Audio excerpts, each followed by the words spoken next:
Untitled. Die.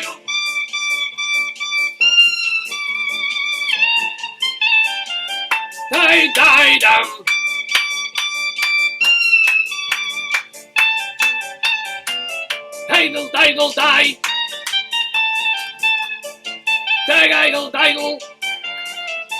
Hey.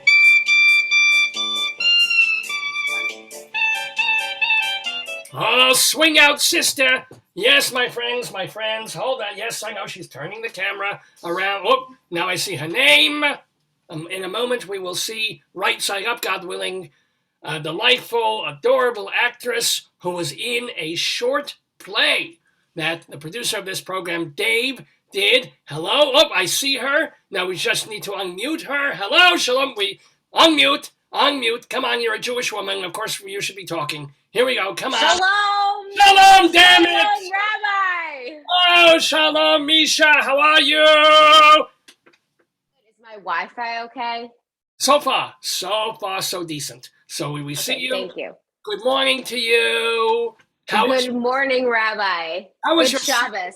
Good Shabbos. Thank you. Good Shabbos to you too. How was your secular holiday, the Thanksgiving thing?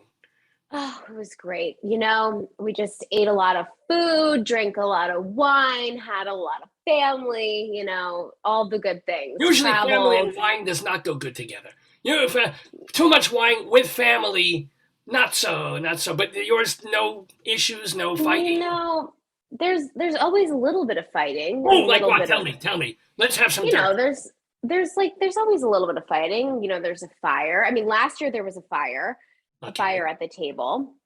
So this year there was no fire, but that was only because there was a fire last year. So last year there was some small candles at the table, and then someone was reaching into the bread bowl as Jews do, always looking for bread.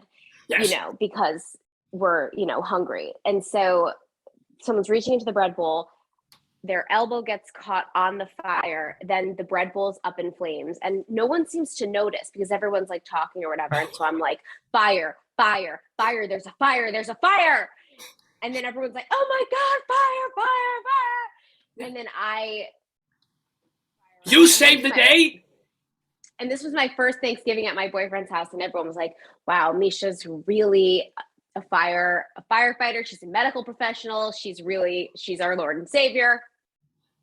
Oh, they use that phrase. Is your boyfriend of the faith, or what is he? He's of the faith. Oh, thank God. Of the faith. Just check. He's of the faith. How did you meet this? It's been a pandemic. How did you meet a person during the pandemic? Well, I met him on Hinge. No, I met him on Hinge about a year and a few months ago, looking for a Jewish boyfriend, of course. On the dating app Hinge, you know, paid for the fancy profile where you can like mark off what you're looking for. Was looking for a Jewish boyfriend, of course. Yes. You know, and yeah, found him. We've been dating ever since. What was it about him that made you swipe? I don't know made you unhinge him. Well, unhinged. What? Yes. He was good looking. He had a good job. He was Jewish. He seemed like he was funny. Yeah. Oh, good looking, good job, Jewish. Mix them up, but okay, yeah. No, Mazel. And this is wonderful. What is his job? I'm curious what he does, and then we'll get to what you do. He works in finance. He works in like investment, like an marry investment. Son of a bitch. I don't care if he beats you. He works in finance. Marry him. So you can divorce him a day later. You get half. I'm trying. Do it. Get him. You know, you got. He's not a doctor. I'm trying. But still, he works with the money. You're in good shape. Well done, Misha. It's good. Thank you. Well, his sister's dating a surgeon who's going to be a plastic surgeon. So there's the doctor in the family. Oh, this is Misha. You are a credit to your race. Work done, hopefully. so now enough about other people. Let's talk about you, Mischa Dani Goodman. No, by the way, do you go by the full name or just Misha Goodman? That's me. Mischa Dani Goodman. You keep the middle name in there. Mischa Dani Goodman. That's the stage name. You know, my friends just call me Moosh or Mish, Misha, Moosh, Mish. Moosh, Mish, man. You over there. It's all mishmash over. So, but also, was there another Misha Goodman in Equity, and that's why, or you just chose No. Danny? There might have been, actually. I don't remember. That was so long ago, but there actually is a Misha Goodman on IMDb, I think, for like maybe composing or something. Yeah, that's totally true. I don't remember. Apparently, there is another. So maybe that also was. So what is? Since you're Jewish, the M is for who died and left you the M, and who died and left you the D. So my real name is MISCHA Dani Goodman, and the M is from my dad's grandpa, Papa Max, who had an ear-to-ear smile. So that's terrifying. Okay, yeah, exactly. And then the other one was from my mom's great uncle Dan, who was Uncle Dan the bandage man. I guess he was a doctor. Oh, there you go. And so that, but my Hebrew name, Rabbi, is really the most interesting part of all the names, is that my Hebrew name is Nechama Davida, which means gift from God. So I am a gift from God. Oh my God, to the acting world, you certainly are. Let me say, I saw you in Dave Lefkowitz's comedy called 3%. It was part of the Playground Experiments Faces of America monologue competition. So first of all, how did you send in audition tapes? How were you cast in the first place? Do you know? So, I was actually thinking about this the other day. Like, how did I meet Mike from the Playground Experiment? And it was just so long ago that I started working with him, Mike Lesser, who runs the Playground Experiment. And I'm pretty sure that how I met Mike was probably like 5 years ago, maybe 6 years ago, when my friend Jonna brought his play in called Daughters of the Dewey Decimal, which was about these women who worked in the library. I don't remember if it was in the 60s or the 50s or whatever. Maybe it was, I don't remember what it was. But he was workshopping the play at the Playground Experiment, and that's where I met Mike. And then a couple of playwrights saw me, and they kept asking me to come back and do a couple different readings. And Mike and I just stayed, in touch. And I hadn't heard from him in a while. And then he was like, "Hey, do you want to be in this thing?" And I was like, "Oh, a chance to act? Sure." And I didn't even know what the monologue or anything was going to be. So I pretty much just said yes without reading the piece, which is not always a good thing. You just say yes without seeing the material. I got in trouble. I remember when I said yes and it turned out to be animal porn. And I was like, I made them pay me a lot more. But here's the question though. So he hooked you up with the director Darpan Joshi rather than Joshi selecting you. So he's like, "Here, Darpan, you're working with Misha, right?" Okay. Yes, that's what happened. And and Darpan was such a great guy. I loved working with him. He was so sweet. So when you got the play and you realized that the author was a genius, at what point did you realize or figure out the character? I mean, did you get it right off? I know how I'll play her and so forth, or did you have to memorize it first and then it came to you?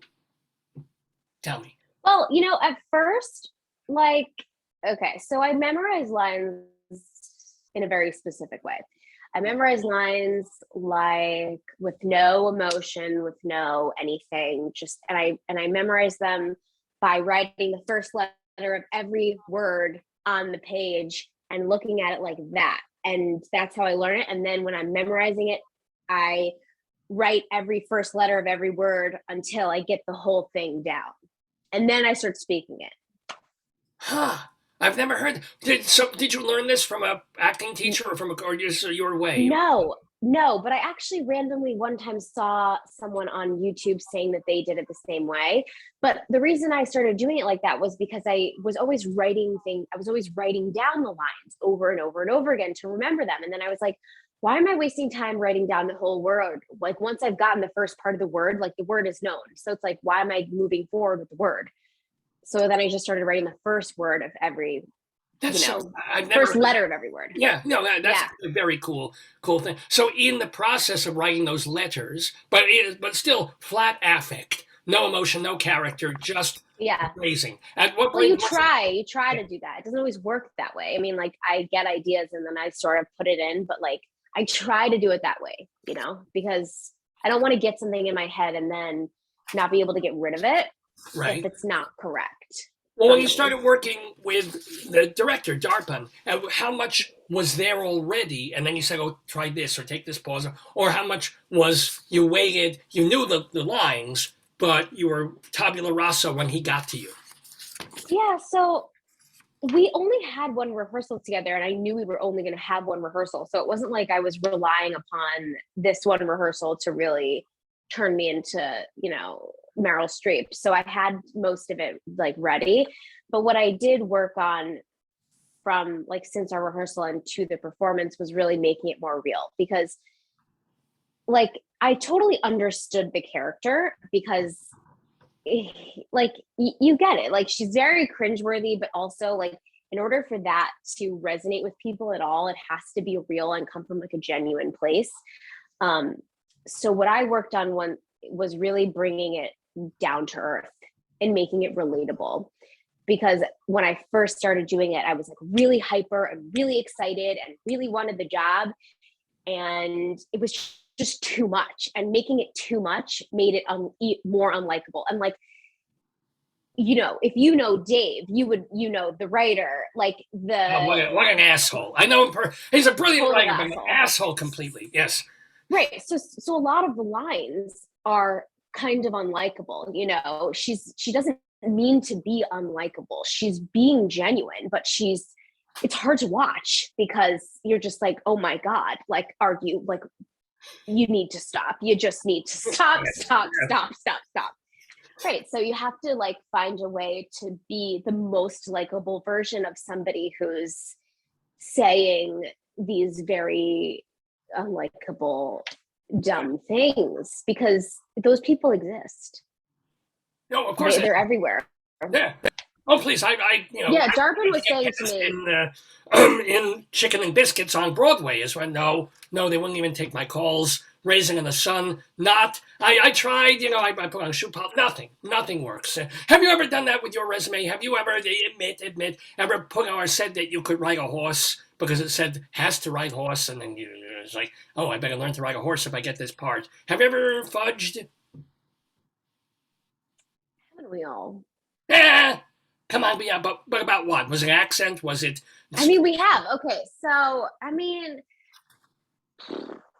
like when I first moved to New York, okay, so when I was in high school, I was in this group called the Jazz Dancers, and the Jazz Dancers were the most fanciest, hardest to get into group of dancers there were. Like I was the only person who made the dance group as a freshman. So I was like the one freshman on the team. So I was like, oh, I'm so good at dance. I'm the best dancer that ever was.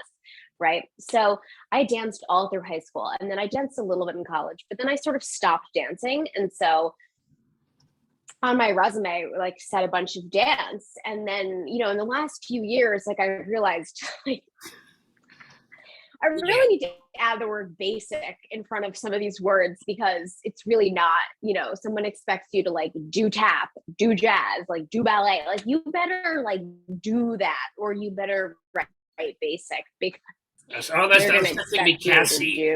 Right. They're going to expect you to do it. So those were a little fudged, but what else I think that's pretty much it. I mean, it's really hard. You can lie about like random stuff, like, oh, I play volleyball. Oh, I do this, I do that.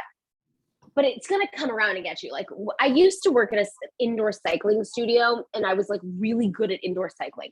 I worked at Soul Cycle. And so at Soul Cycle, the whole thing is like you ride to the rhythm of the music. And so it's like, you gotta be doing it. And I was like really good at that. And so I put that on my resume. And there were a couple of auditions where they were like, must be whatever at indoor cycling. And so if I had booked that job, I would have needed to like do that really well. So it comes back to you. So you can't really like lie about stuff like that. That's I do all the time, but that's just me. You shouldn't. Yeah. It's against the Torah. You should not be telling. It's the 614th commandment. You should not lie about speaking Portuguese if you do not speak Portuguese. Oddly enough, they don't do it for like any of the Ukrainian dialects. That's what you can lie about, at least according to the Torah.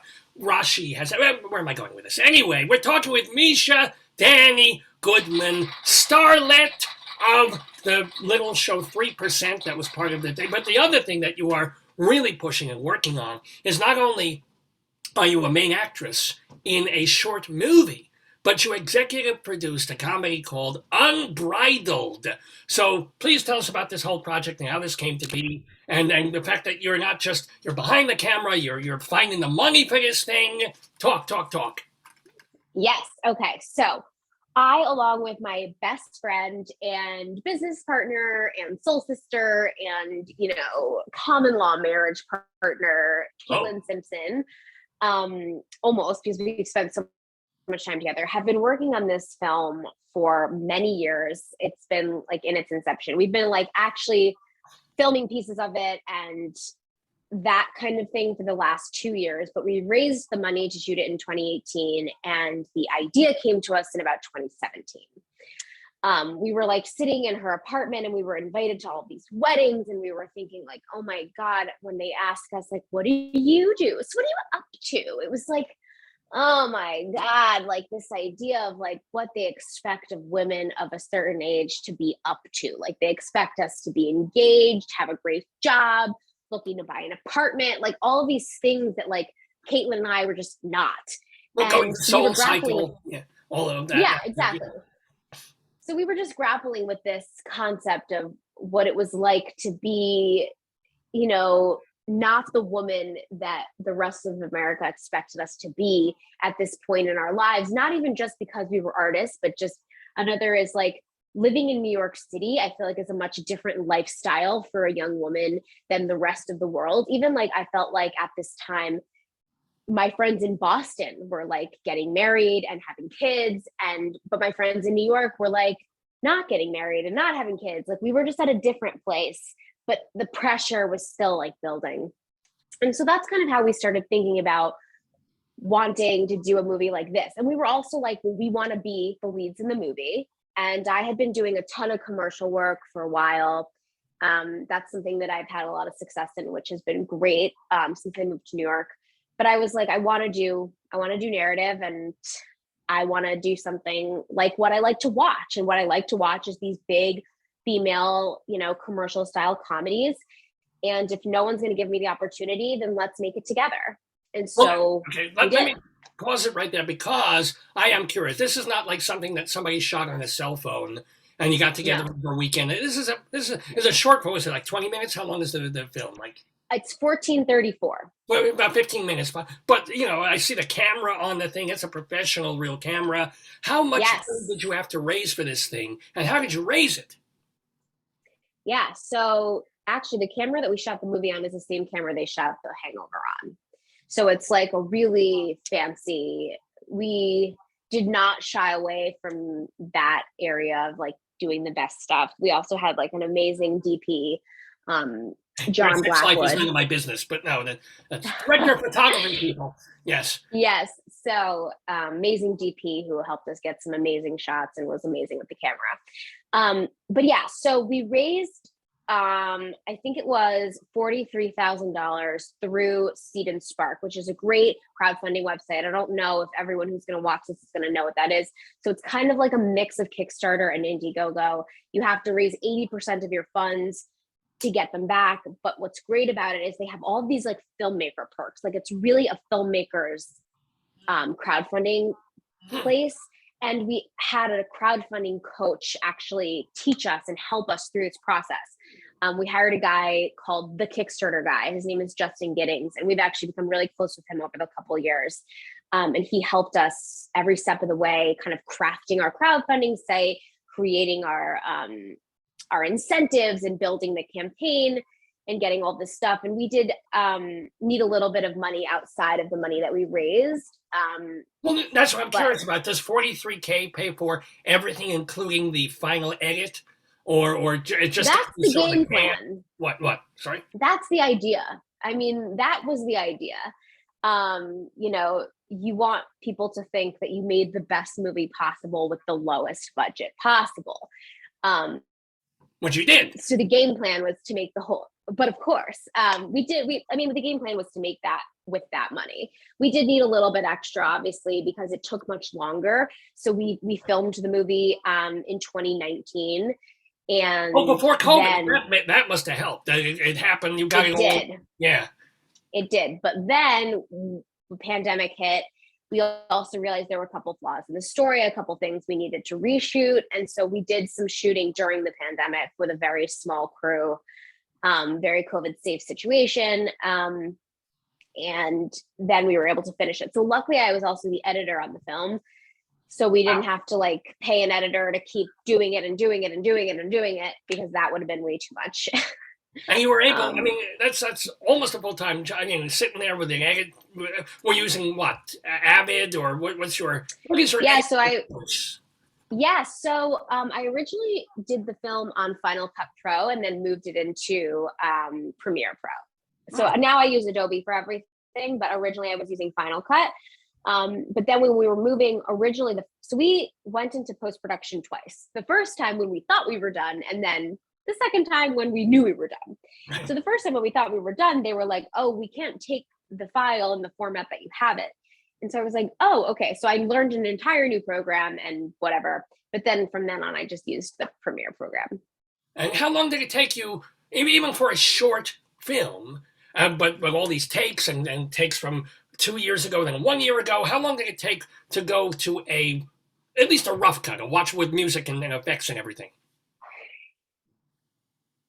Well, the music and like the effects don't come until way later. So like the rough cut comes, it takes a couple weeks, not that long. Oh, when you're just like cutting together like the bulk of the scenes, it's not that takes so long. It's like the finessing and cutting out all the fat. Like there's so much stuff that you don't want to cut out, and especially as like one of the actors, it's hard to be like losing something where like your acting moment is great, or like my best friend, her acting moment is great, but it's like we have to do what's best for the story. And so in the beginning it was hard to lose those things, but after the first few weeks we were like, okay, well, your acting doesn't matter, my acting doesn't matter, your looks don't matter, my looks don't matter, because we just need to get to the beat of the story. Tell the story, that's right. I mean, when you were filming, I'm kind of, because you were both acting and executive producing in this thing, but you are not directing. You have a different director. No, we have an amazing director, Chelsea Brinlockie.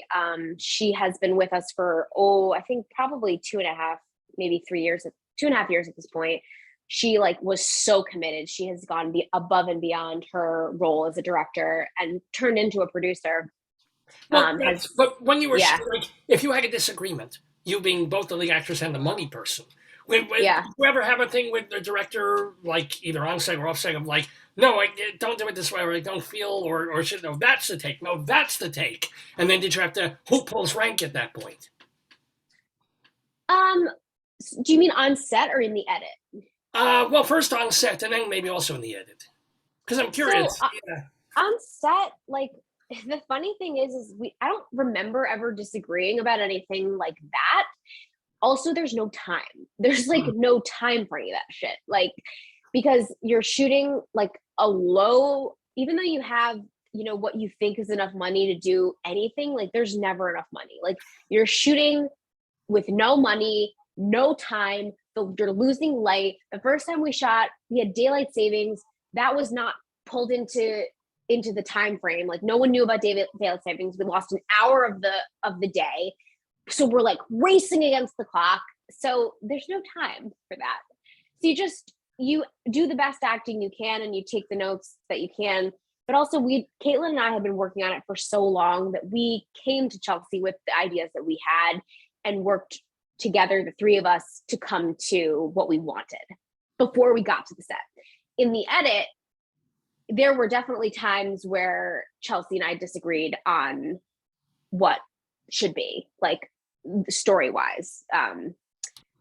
But, it was a give and take. Sometimes I back down, sometimes she backed down, sometimes Caitlin would pipe in and she would not back down. It's like you have to decide if it's your hill to die on. And if it is, then the other people have to keep walking. Wow. Now, where is the film finished? Is it in its final finished form? Where is it? Is it going to festivals? How do people see it if they want to see it?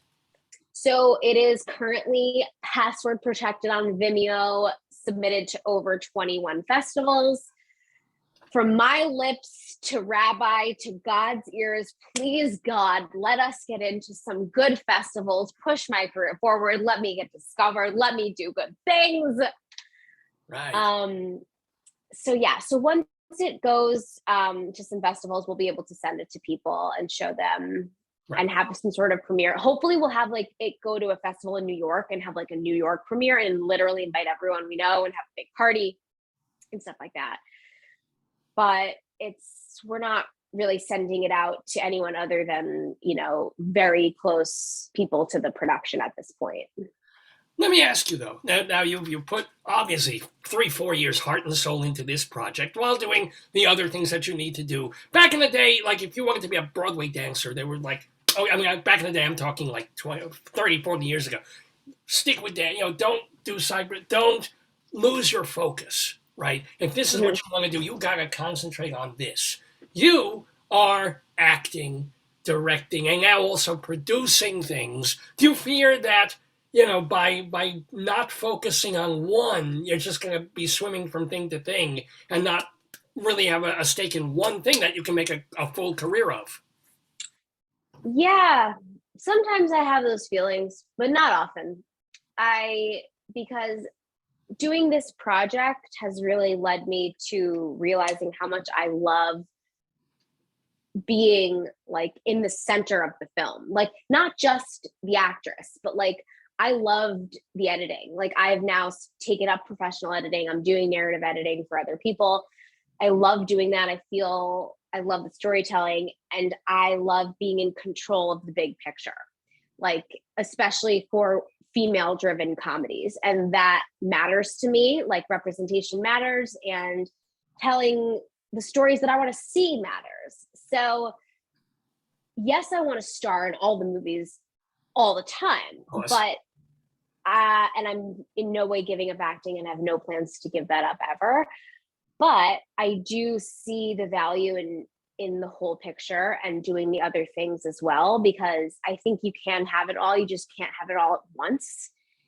And so I am just seeing what comes at me and going with that. That's true. Before I was married, let's say I wanted to sleep with 3 women. I could sleep with 3, but not at the same time. I tried. But no, at least you can have it eventually all. Yes. Actually, usually there was no women, but that's neither here nor there. So what is your next big project? Because you have to push, that's the thing. You have to spend months pushing the project you've already done. I think you're frozen. But what's now next? Hello. Shalom. I think we've lost momentarily MISCHA Dani Goodman. Who's she's gonna have to log on and log off and log in. Oh well. Rabbi, Let me tell. Rabbi, at least she's in a very cute pose, Rabbi. Yeah, look how she's smiling. I hear you like this. Oh, I see you. Yes. I'm back. Welcome out. What the hell did you touch on the computer? Don't touch that again. What's the matter with you? What happened? You don't know. Oh, can you hear me? I literally didn't do anything. Sure. I can hear you. Oh, good. Can you see? I can see you. You look great. You sound. I can see you. We're back. Shalom. We're back. Yes, thank God. We are back. Okay, so. You asked me, what is my next big project? Yes.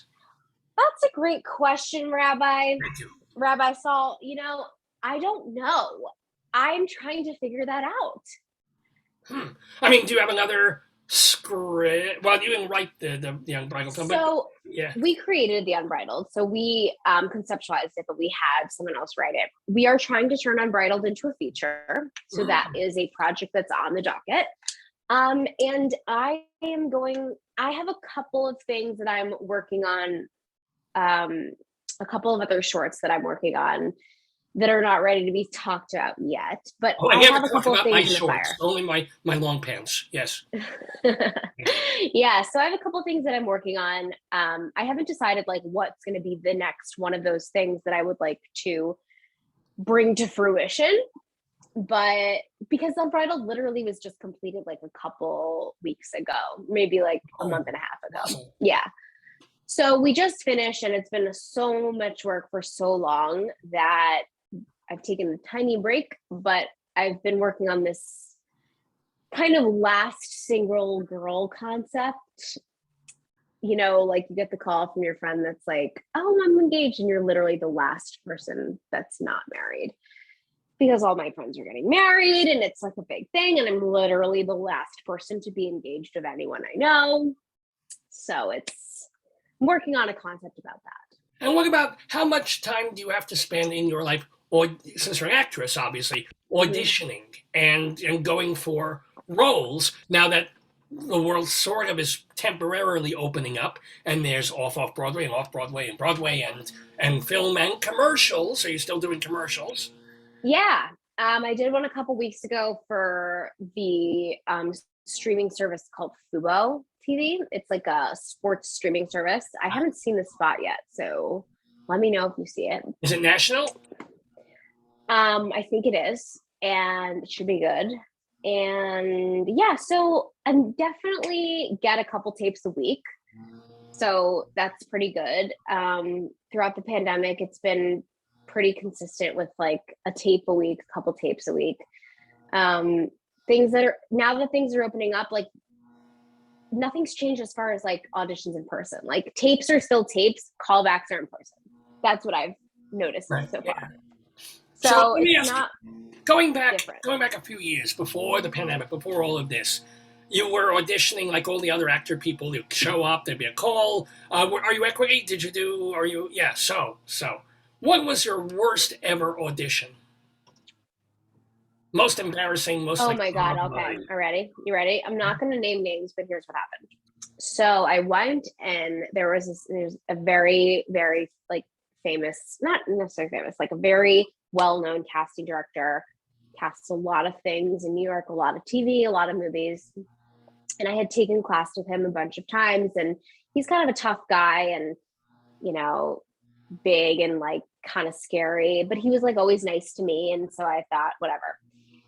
I get called in for this like Jennifer Lopez movie. And it's like not a big part, but it's like, you know, 5-6 lines, whatever.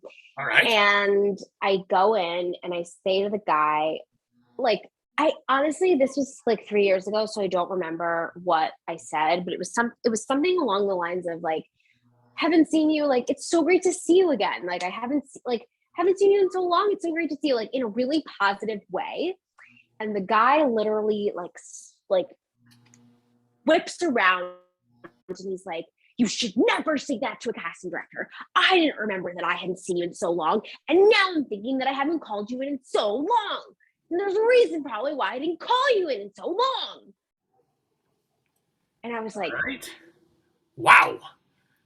So obviously my audition is ruined because I'm like dying inside. So I do the audition as what I prepared, which is like, you know, probably like a shell of what I prepared because I'm so thrown off. And then he gives me a note, which I can barely take because I'm like freaking out.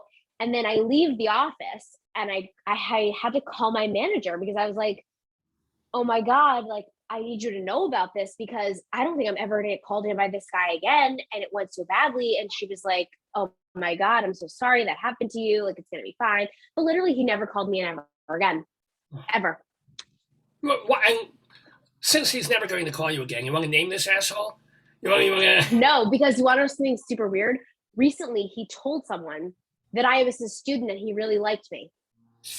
Somebody was talking to him about one of my other things that I had done. And he was like, yeah, she's great. I really like her.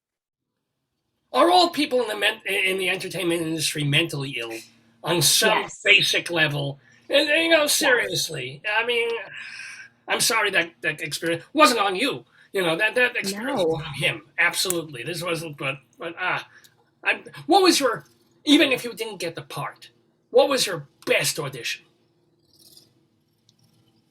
Best audition ever. Like you just went in and you're like, oh, I thought I was going to do well. I knocked this one, you know, into the bleachers. I don't know. I probably had a ton like that. Good. This is wonderful. Yeah. I don't really remember like a specific one like that. You know, there are times where you just walk out of the room and then you know, like, either you have it or you don't have it. Either you have it or it's not that you don't, they didn't pick you because you weren't great, you know, like, so that happens, like, not all the time, but like it's happened to me many times. I can't remember a specific time where I walked out being like, you know, I'm a goddess, you know. I have walked out of auditions and sermons thinking I'm a goddess, and I really felt goddess in my nature. Now, let me ask you: you've been trained. You've gotten a bachelor's at the University of Connecticut. You've also been to RADA, in England. So, like, what's the most important thing that you took away from actual theater and film and TV training? Like, acting is behavior. Acting is behavior, is that the... Yeah.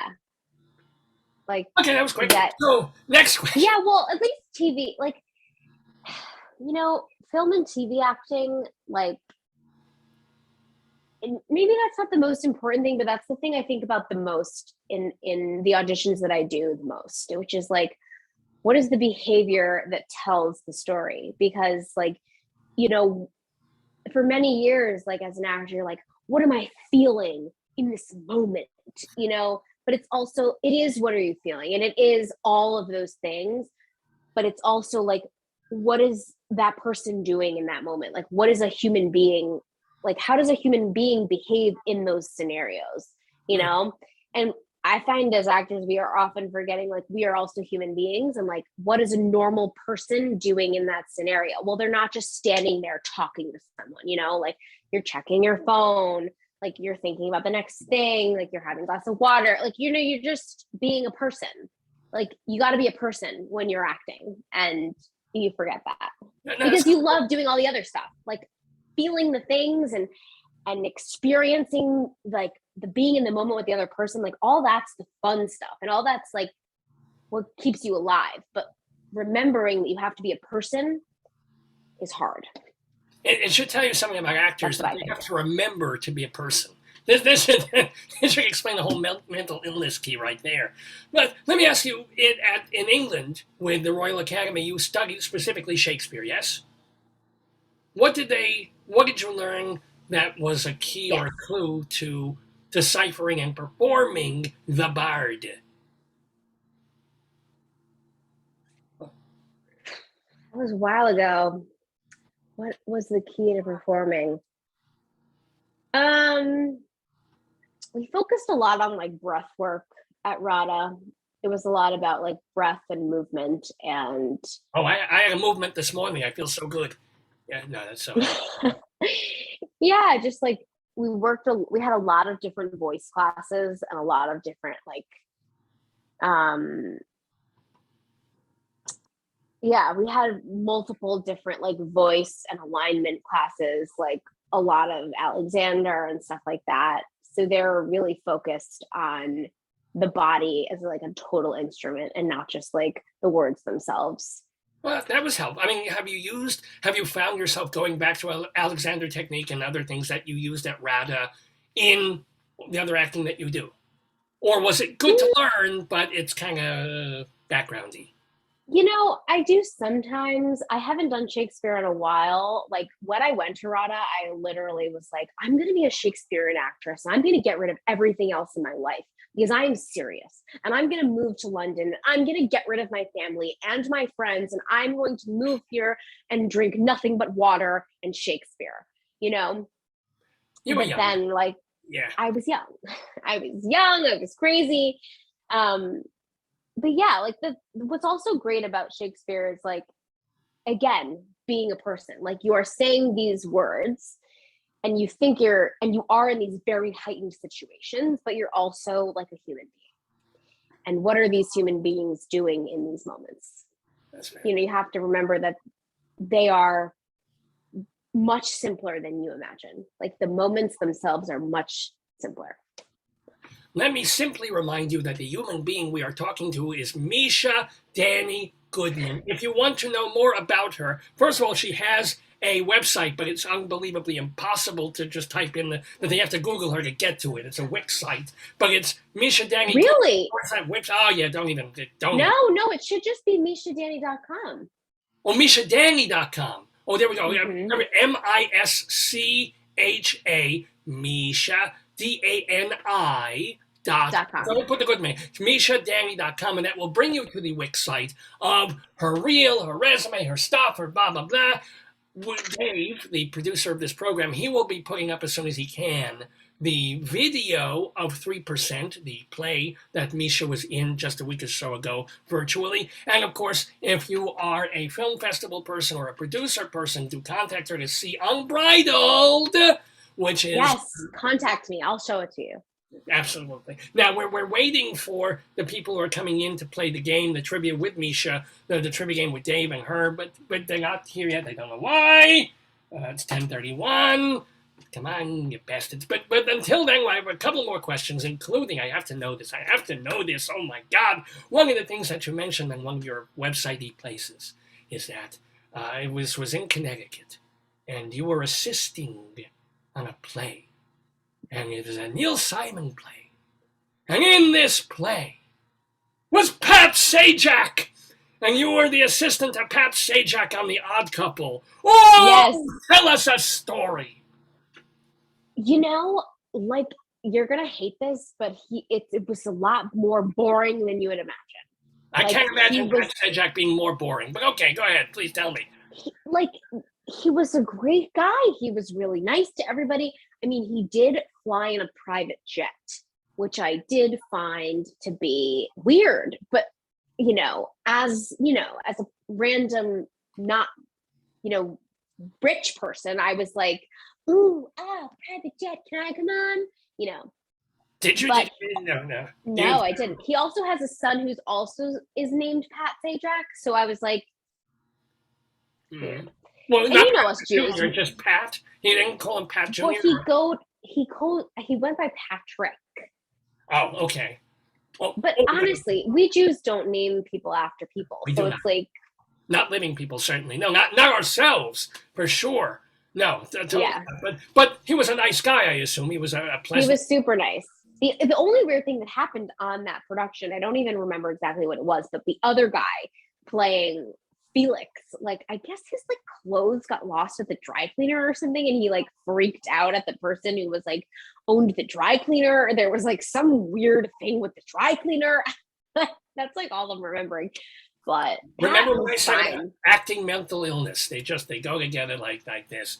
Anywho, yes. Speaking of, well, no, not speaking of anything, ladies and gentlemen, grieving with us today on this Saturday morning, the day after you know who died, we have with us David Sheward, former president of the Drama Desk, also a theater critic, was former managing editor of Backstage as well, but now he writes for TheaterLife.com, CulturalDaily.com, and of course his own blog, The David Desk, and we are here also with Leslie Hobang Blake of the blog Critics Circle. Leslie's also a director, and they are here with MISCHA DANI GOODMAN, the star of a wonderful play called 3% that my friend Dave wrote, and that should be enshrined in history. So how are you all, the other two of you, doing? How's it going? How's your day? Oh, Leslie's going away already. She's going to have a sob over Sondheim. I'm fine. How are you, Rabbi?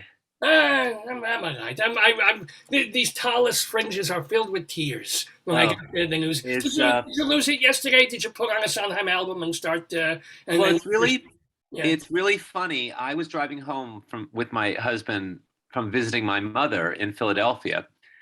And maybe because I was thinking about, I'm going to see Company on Saturday, and I've seen Assassins, and we were trying out Spotify in our new car, and I said, oh, why don't I play some Sondheim? So I punched in Sondheim, and we played 10 or 12 songs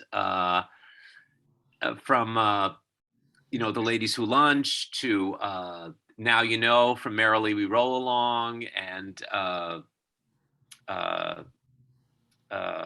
just a lot of songs, and Hello Please, which is really one of my favorite Sondheim songs from Pacific Overture. Yeah. Which is just the most brilliant piece of songwriting I've heard in decades. It's just a fantastic, amazing piece of craft.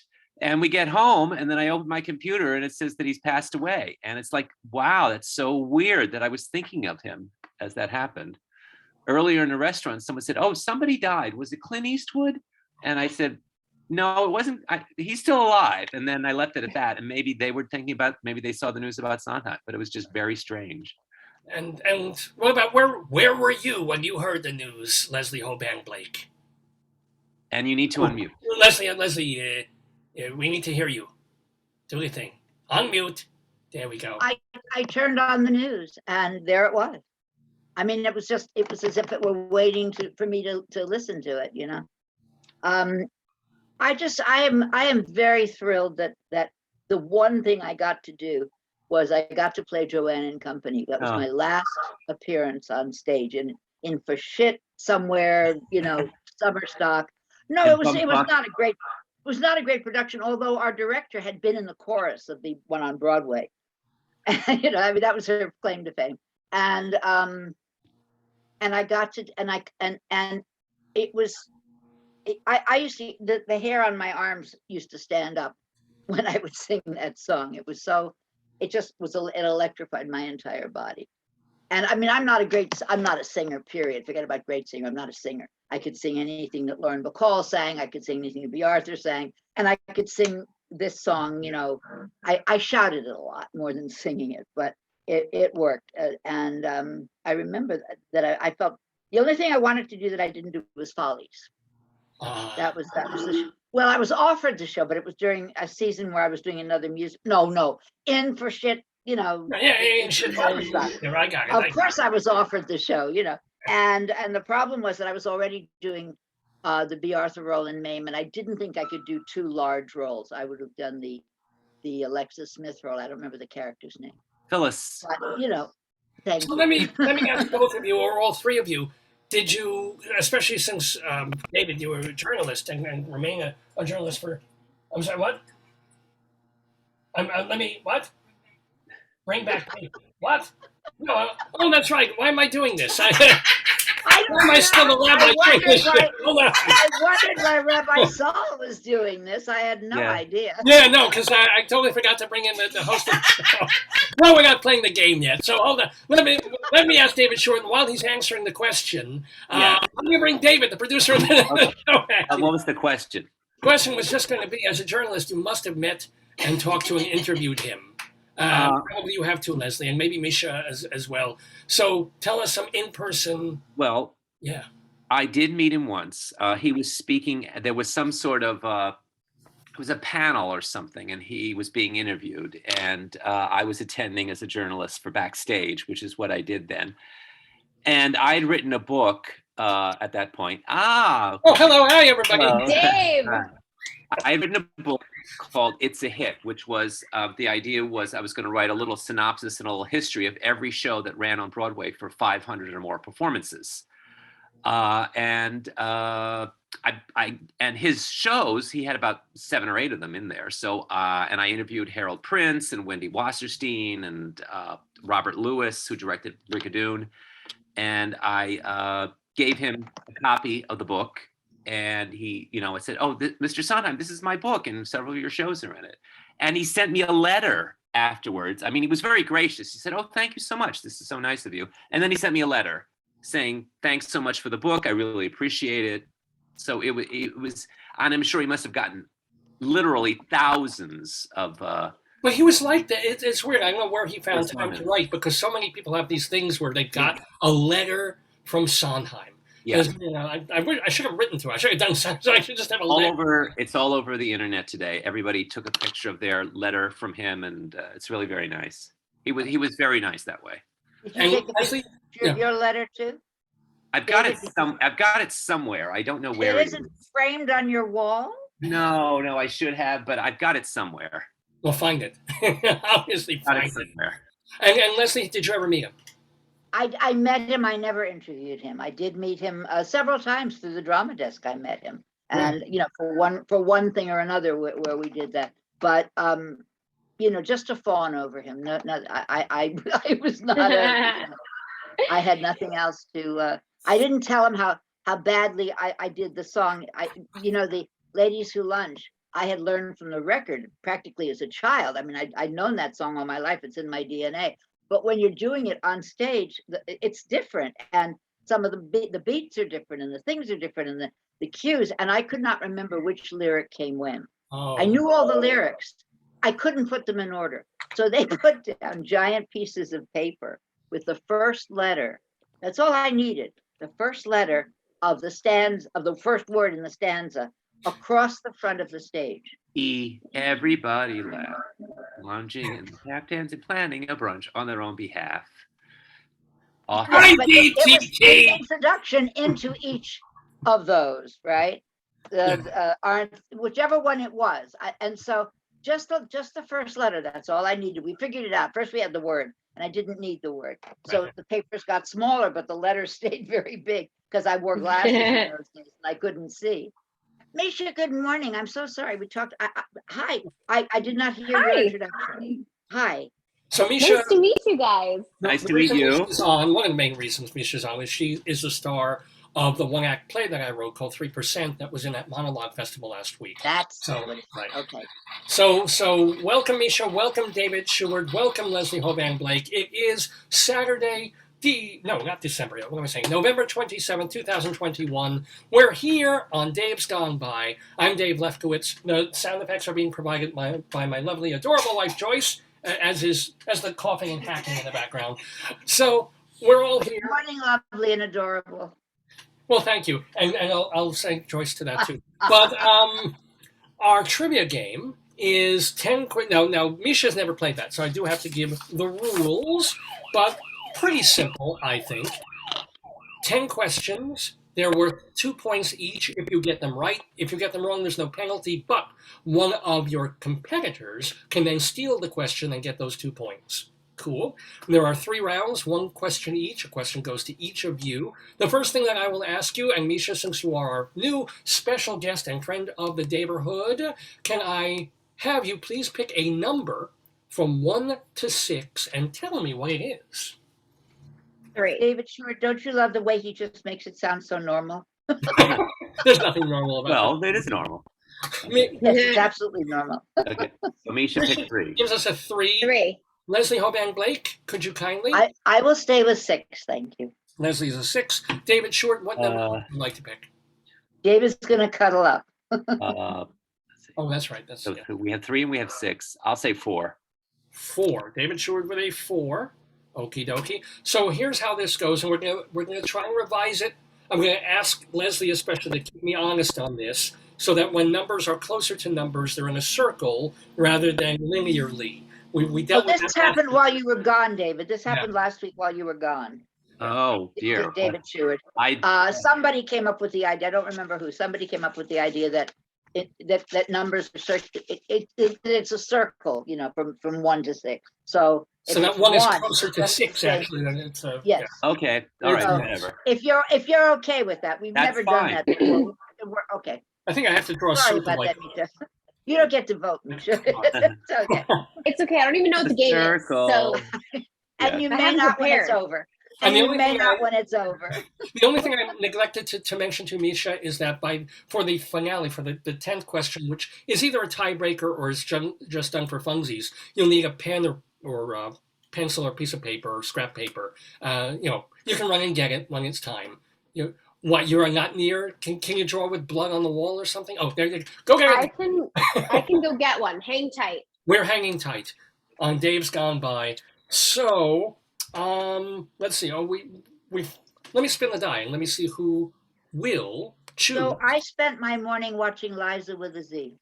Oh. Yes. Has nothing to do with Stephen Sondheim, but it made my spirit rise because a dear friend passed away on Tuesday. I'm sorry.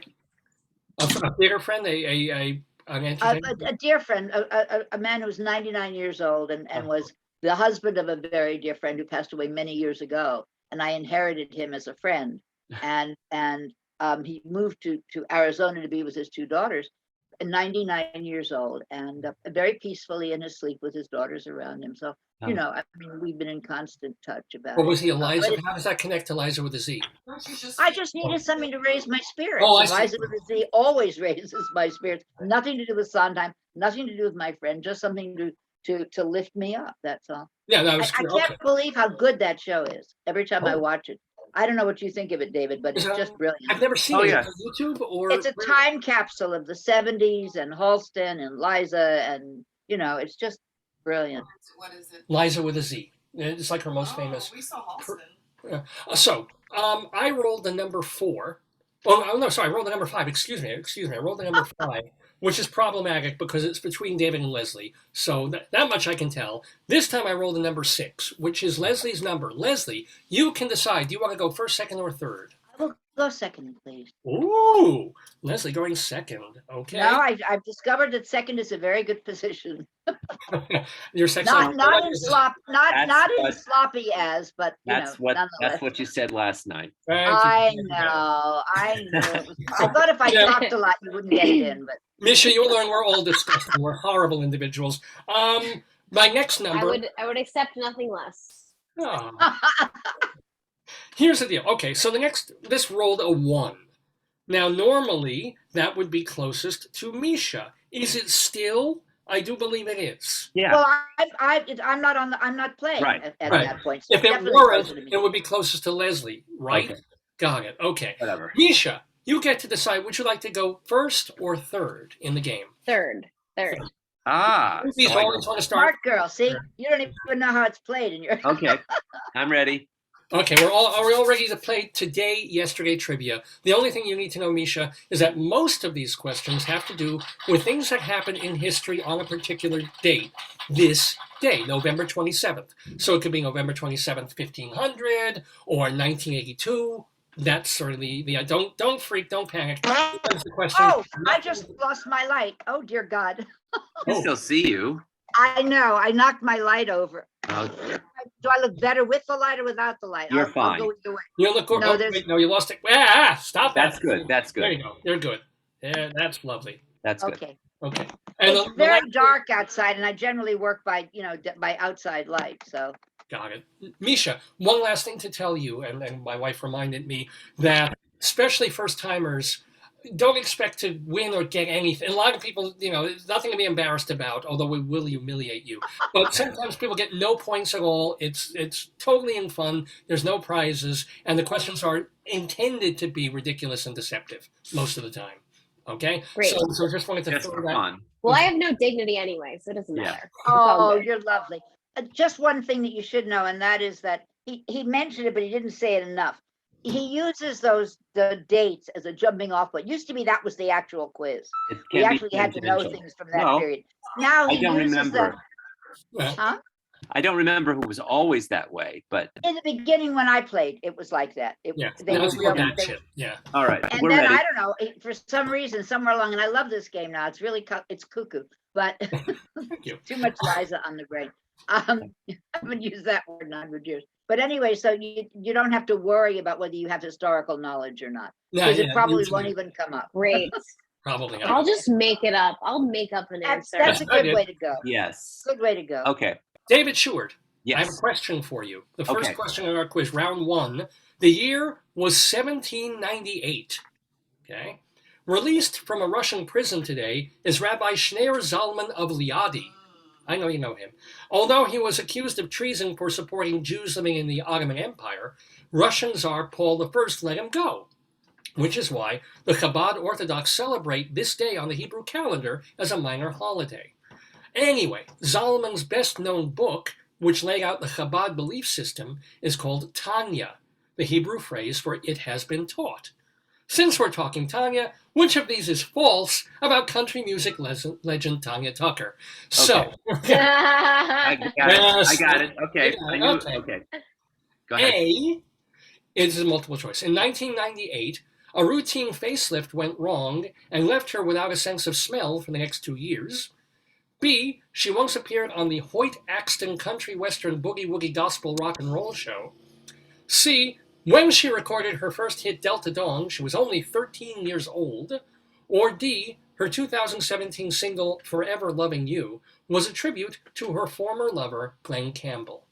All right. So which of these is false? Which of these is false? All of these are true except one. All right. I think the Glenn Campbell thing is true because I think she was involved with him. I think. I think she was a teenager when she did Delta Dawn. She was very young, and then Bette Midler did a cover of it. So that leaves, and it's on her. I think it's on her first. It was a big hit for Bette. So that leaves. Was she on the Hoyt Axton Boogie Woogie Gospel? Get it right. It's the Hoyt Axton Country Western Boogie Woogie Gospel Rock and Roll Show. Okay, and what was the first one? In 1998, a routine facelift went wrong and left her without a sense of smell for the next 2 years. Okay, all right. I think that, well, so I think it's the Hoyt Axton or the sense of smell one. And you, knowing you, it could be the Hoyt Axton Boogie Woogie Gospel thing without just some little detail that's different. So I will say the Hoyt Axton thing is false. Is that your final answer? Yes. Well, I Hoyt axed the question, and I'm afraid you did not get it correct. So we have a steal opportunity. Ladies and gentlemen, I'm going to roll the die, and it comes up number 4, which is David's direct number, but is closer, if we're rolling on the circle, backwards to Misha. Misha, would you like to try and steal this question? Well, I guess I'm going to use the knowledge that David already gave me and say the one about the facelift. Is that your final answer? Yes. Well, Misha, let's face it. You're on the board with 2 points. Yes.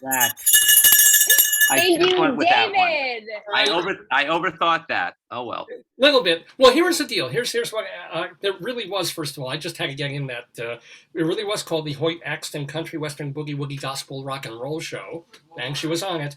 But she didn't have a facelift in 1998 or anything like that. It was true that in 2008, a routine chemical peel went wrong and nearly burned her face off. Oh, so that did happen, but but she can still smell. Yeah, no, there's nothing that I made that part up. In fact, she smells terrible because her. Thank you very much. Oh, Mr. Peabody. Yes, watch out, Misha. Falling pun. We do them a lot. Congratulations, Misha. You are on the board with 2 points, leading the today-yesterday game. Oh my goodness, this is exciting. But hey, Leslie hasn't gone yet with her question. She could tie you up with this. And if you've ever been tied up, you know how delightful that can be. Leslie, we have a question for you. It's also a multiple choice. Are you ready? Yes, sir. The year, 1896 was the year. Remember, all these things happened on November 27th. Yes, I remember that year very well, David. Go ahead. You do. Debuting in Frankfurt tonight is Richard Strauss's tone poem, Also sprach Zarathustra, inspired by the writings of Friedrich Nietzsche. Which of these is not the title of another book by Nietzsche? A, Fear and Trembling. B, Human, All Too Human. C, The Gay Science. Or D, The Antichrist. This is Nietzsche? Nietzsche, yes. Mm-hmm. One of these is not. He was a real comic, Nietzsche. He really had the He's a funny guy, yeah. Titles. All right, you got to tell me one more time because those are heavy titles. Which is false? Which one of these is not a book by Friedrich Nietzsche? A, Fear and Trembling. B, Human, All Too Human. C, The Gay Science. Or D, The Antichrist. Okay, C is too easy. I mean, I'm sure you threw that in just to obfuscate things. So I'm looking for the one that isn't a real title. Correct. Knowing his Superman theory, I don't know it. I mean, I know of it. Well, he always thought that Margot Kidder was the best Lois Lane. Yes, right. That's the. I'm going to say Human, All Too Human because he did not. He had no truck with human. Things had to be super and ultra. So I'm gonna. That's my rationale for saying that. I'm gonna go with C. Human, All Too. Well, that's B. Human, All Too Human is B. But I'm gonna go with B then. In that case, okay. Is that your final answer? It's a calculated risk. Yes. Well, Leslie Hoban Blake, you're only human. after all, and humans make mistakes, just like you just have. I'm afraid you're not getting that particular question right. Oh my God, we have a steal opportunity. We come. Guess who's going to get it, Misha? Oh, Well, guess what? Wait, hold it. Sorry. Haven't done this in front of Misha. That was a number 2. So number 2 comes up, which is closest to Misha's number. Misha, See, I said you'd get it. Oh my gosh. Okay, read me them again. Which is not a Nietzsche title. Okay. Which of these is not a book by Nietzsche? A, Fear and Trembling, C, The Gay Science, or D, The Antichrist, as opposed to the Uncle Christ.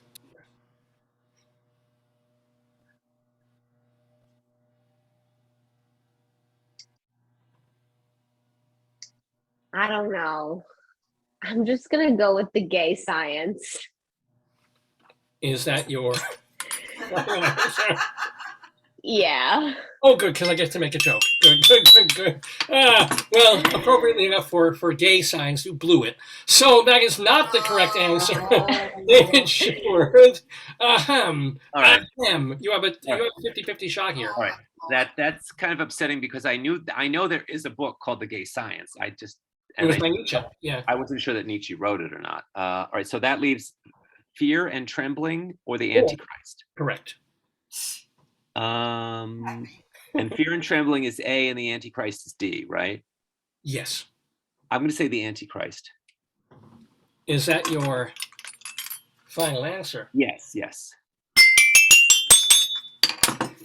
Ah, Jesus Christ. You're wrong. I stumped the panel. Oh. He did write a book called The Antichrist. It's Fear and Trembling? Yeah, which was by Soren Kierkegaard. So, as of course you knew. I thought it was by Neil Simon. Oh! I did it in Summerstock in that for shit place, right? So, Misha leading the game 2-0. So, top of the world there. All right. But now, Misha, you actually can add to your lead. Because this next question goes to you, the last question on our first round. Okay. 2 more points if you get this right. But Wait. Oh, What? yes, I'm sorry. No, you're right. Yeah, it's her question in her own right. I know, I'm so confused now because She got She to wanted read another it. turn. She got I to- know. Wanted another turn. So here's the. Oh, whoa, damn. Do you have any Sondheim posters on your behind you there? Is there a company one? I don't think I have a Sondheim show up here. No. Wow. Okay, just curious. Anyway, Misha, a couple of the questions that we do in the quiz are a little different. They're not all multiple choice, and some of them are fill in. But this one's the weirdest kind of one. Oh boy. Thank you, dear. My wife, ladies and gentlemen. It's something called 3 Clues in the News. And what that is I'm going to say 3 words. Just tell her it's like I don't know, a Mad Lib or like a fill in the blank. Kind of more like a fill in the blank, because what it's going to be, the words are not connected to each other. Each of the 3 words is connected to the word that we are looking for. They share a common word. For example, here's an example, like that's the one I usually use. Couch. Sweet, couch, vegetable, and the word we'd be looking for is potato. Potato. Right, sweet potato, couch potato. Do I get 2 points? That was a good one. I got that. Wow. The Dr. Sue came out. I was fast. going to say, don't be a doctor.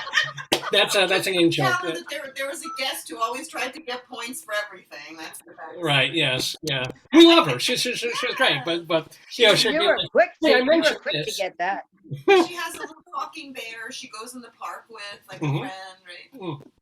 No, we love Dr. Sue, but that's been kind of one of the little in jokes of the game. But here's the I deal. noticed Dr. Sue has not been on the show I again. know. So, Yeah. that's how much we love her. Go ahead. Good heart. She would do it. Yeah. She's a good woman. No, she's great. So, but here's the deal, Misha. So now you know what the rule is. So it might be word blank or blank word. The 3 words are not connected to each other. They're connected to the word that we're looking for. Are you ready? Ready. The words are Oh boy. hit, float, ground. Hit. David. Float. Ground. Okay. Ground. Hit.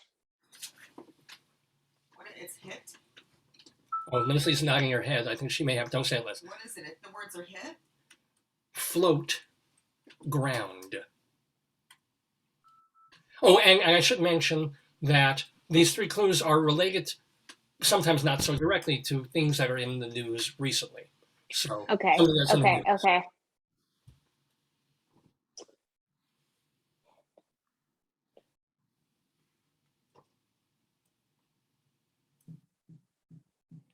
In the news right now.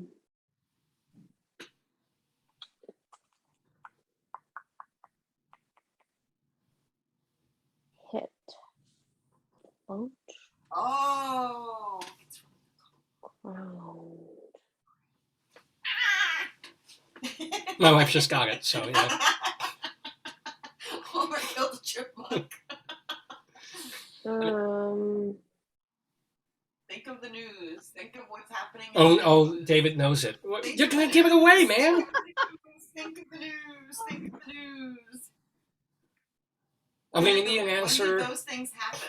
When did those things? What involves those bad? I mean, Joyce, hush. No extra hints. You just gave her a hint. You just did it, Dave. I think you were giving her a hint, but I'm not sure. No, he was making out all with right. his duck. I'll hand it over. Well, you want to mention Make a anything? guess. Tell her so. Misha, make a guess. If she doesn't have an answer, promote a show, promote your film, Promote your something. website. Yeah, just say Unbridaled or. MISCHADANI.com. That's my answer. Okay, that is not the correct answer, however. So we're gonna spin the die. We're gonna roll the die. I can hit this. Getting on the board. Hello, thank you. Oh, so it came up number 6. So Leslie, you directly get a chance to steal. You were nodding. It's parade. You didn't have it, David? Yeah, I did, but Leslie got got it. it. Well, I got it, David. Sorry. Yeah, Oh my God! I stayed Parade. quiet all that time. Yeah. So because hit parade, Float. Got parade it. float, and of course, But you I know, got it. Misha, sometimes it either comes or it doesn't. And That's sometimes what it's she more said. you think it doesn't have at all. That duck was And supposed what to is be the in the your parade. your parade. I was wondering why you were running across your lips, David. I don't even. Yes. Oh gosh. the I was parade. watching the Thanksgiving Saturday Night Live thing that they had, and look at that. Oh There my it God. goes. And they had the most brilliant thing. I don't remember this. They had people as life-size dummies, as balloons, and they were outside a window where kids are watching. I don't know how they did it. I mean, obviously blue When they were light, interacting with people, was that the blue background. And first they were just floats, but you saw that they were the people from the show. And then the balloons turned ugly.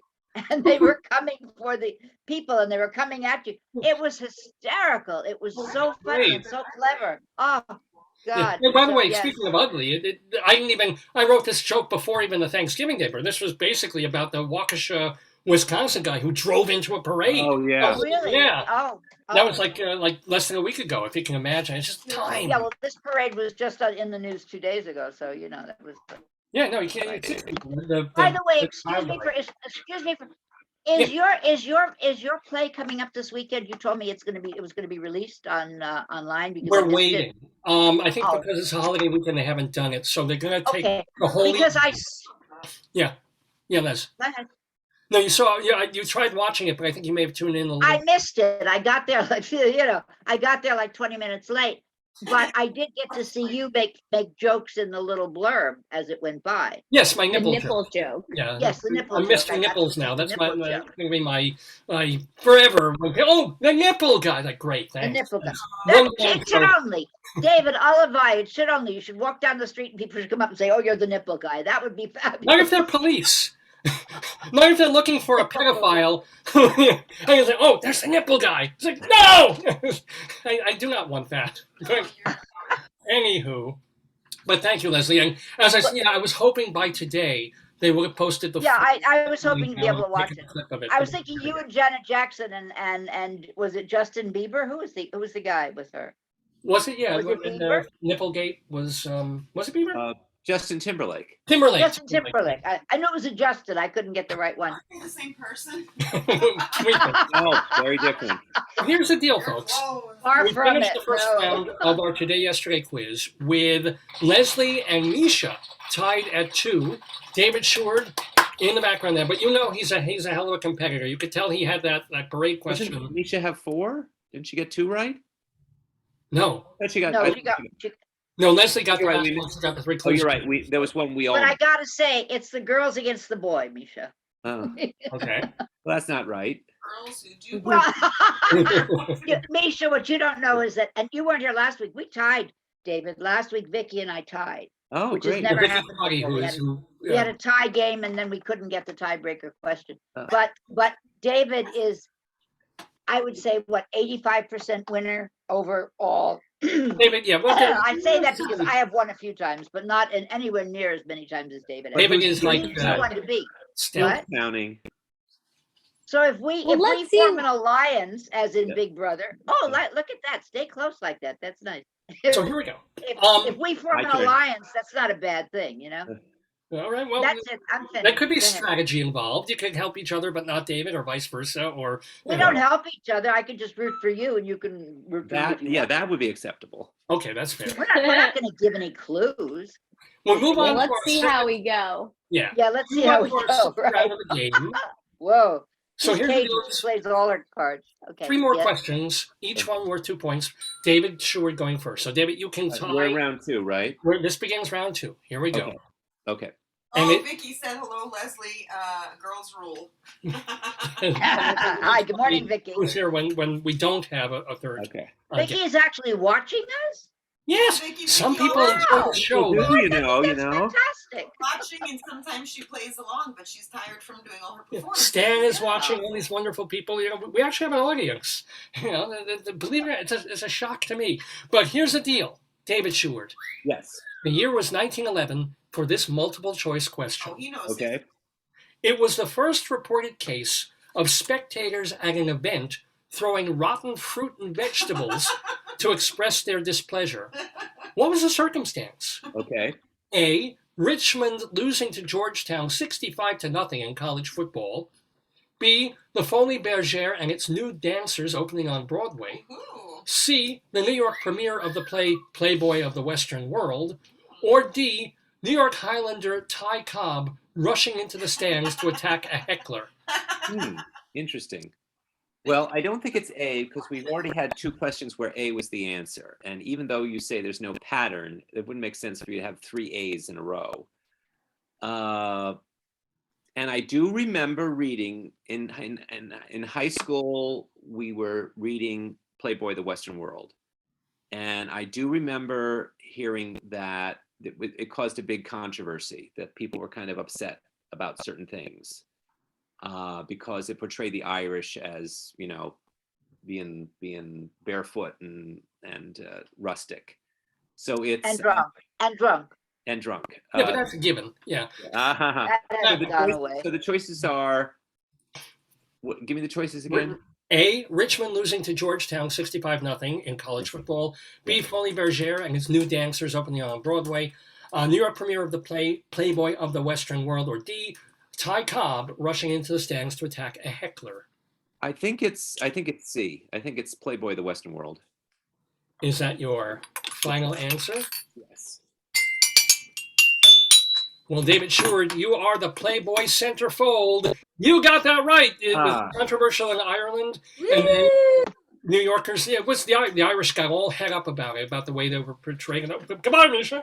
There you go. Hello, Misha. Sorry, my AirPods died, so I had to go. And I think I had that, to go phone. and I think it doesn't make sense for Ty Cobb to. I mean, I don't doubt that he did that, but if he rushes into the stands, then it does. I don't think they would be throwing vegetables. They wouldn't have fruit and vegetables back then. It'd be hot dogs. But yeah, here's the thing. Obviously, they had to have fruit and vegetables with them in order to throw them.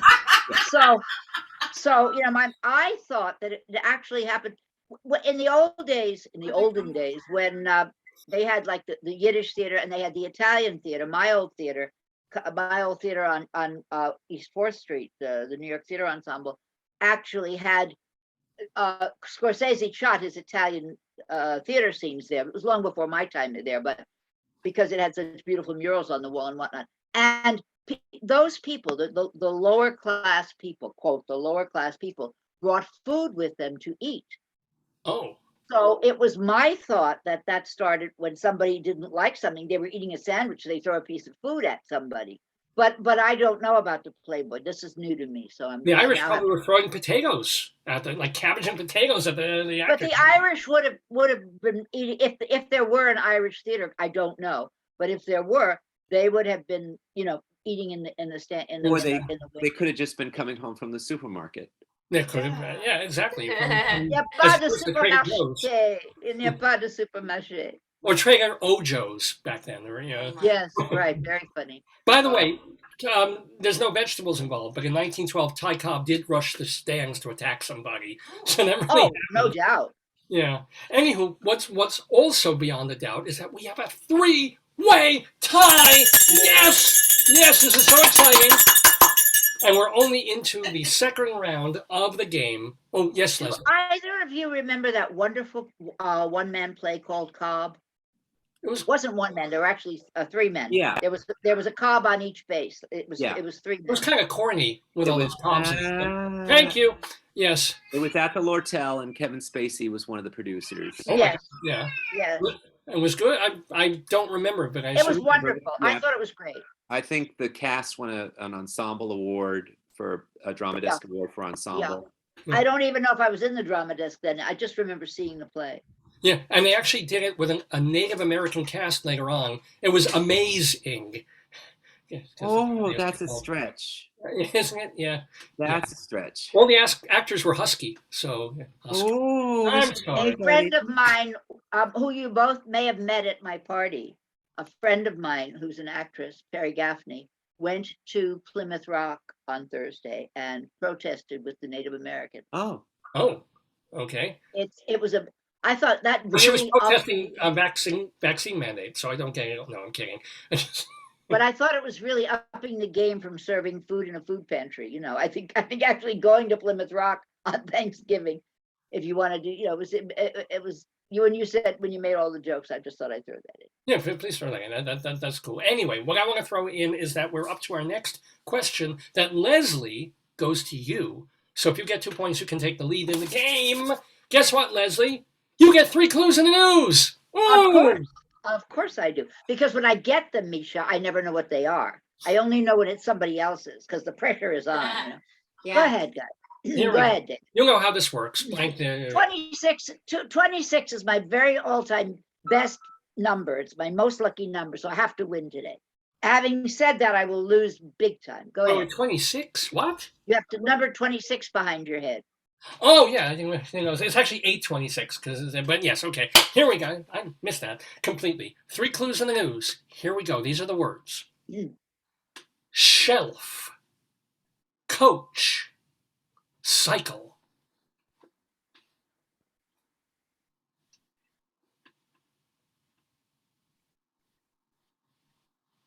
And Misha, no fair looking on your phone for the answer. No, I'm writing down. Oh, sorry, yeah. You are my phone. You're on my phone right now. Yeah. You're on a telephone. Okay, cool. Coach, cycle. Shelf, better camera on my phone than my computer. Cycle, and the middle one was what? The 3 words are shelf, coach, cycle. Coach.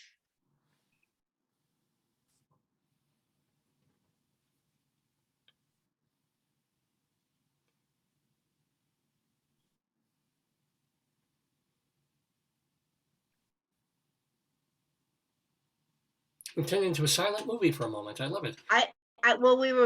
This is the one where I need a little silence because I can't think of anything. Coach is the one that's confusing me because the only word that comes up with that is bag, and that's wrong. Wait, whose question is it? It's my question. Leslie's to answer. Leslie's question. Okay. So I'm thinking out loud. Sorry.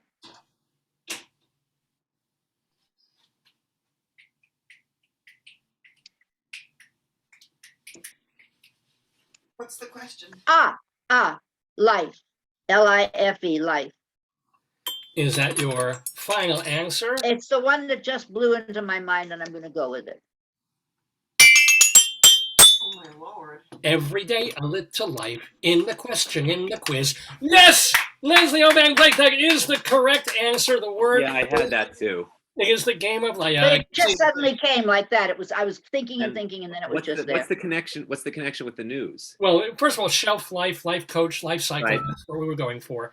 3 men. I mean, it's a little bit of a stretch, but it's 3 men got life sentences. Oh yes, they did.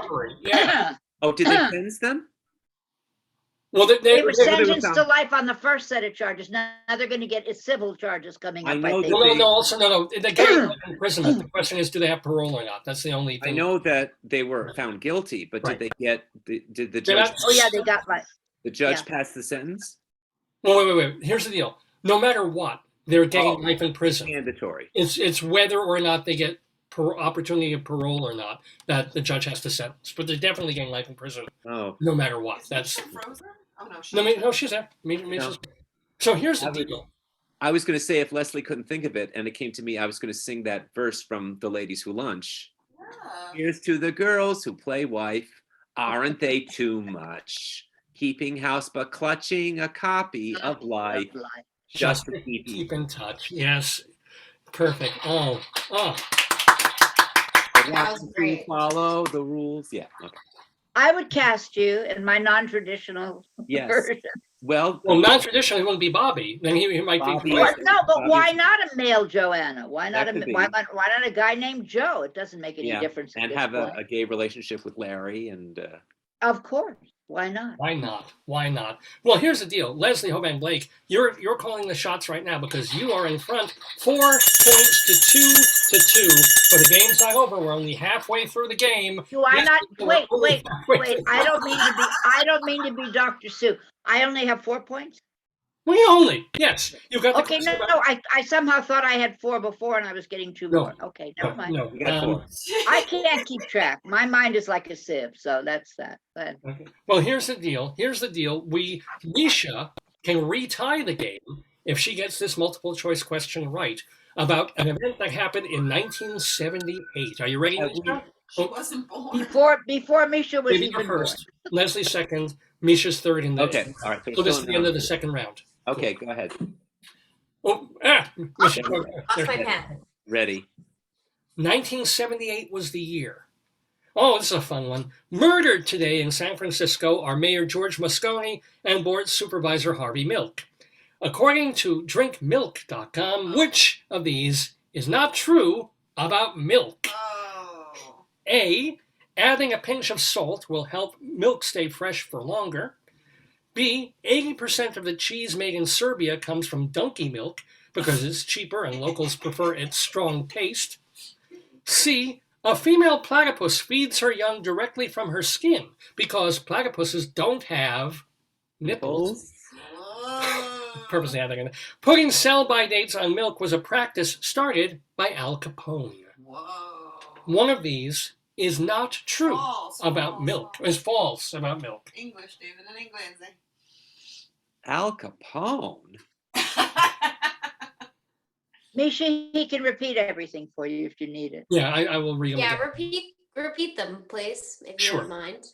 All of these are true about milk, except one is false. Is it A, adding a pinch of salt will help milk stay fresher for longer? B, 80% of the cheese made in Serbia comes from donkey milk because it's cheaper and locals prefer its strong taste? C, a female platypus feeds her young directly from her skin because platypuses don't have nipples?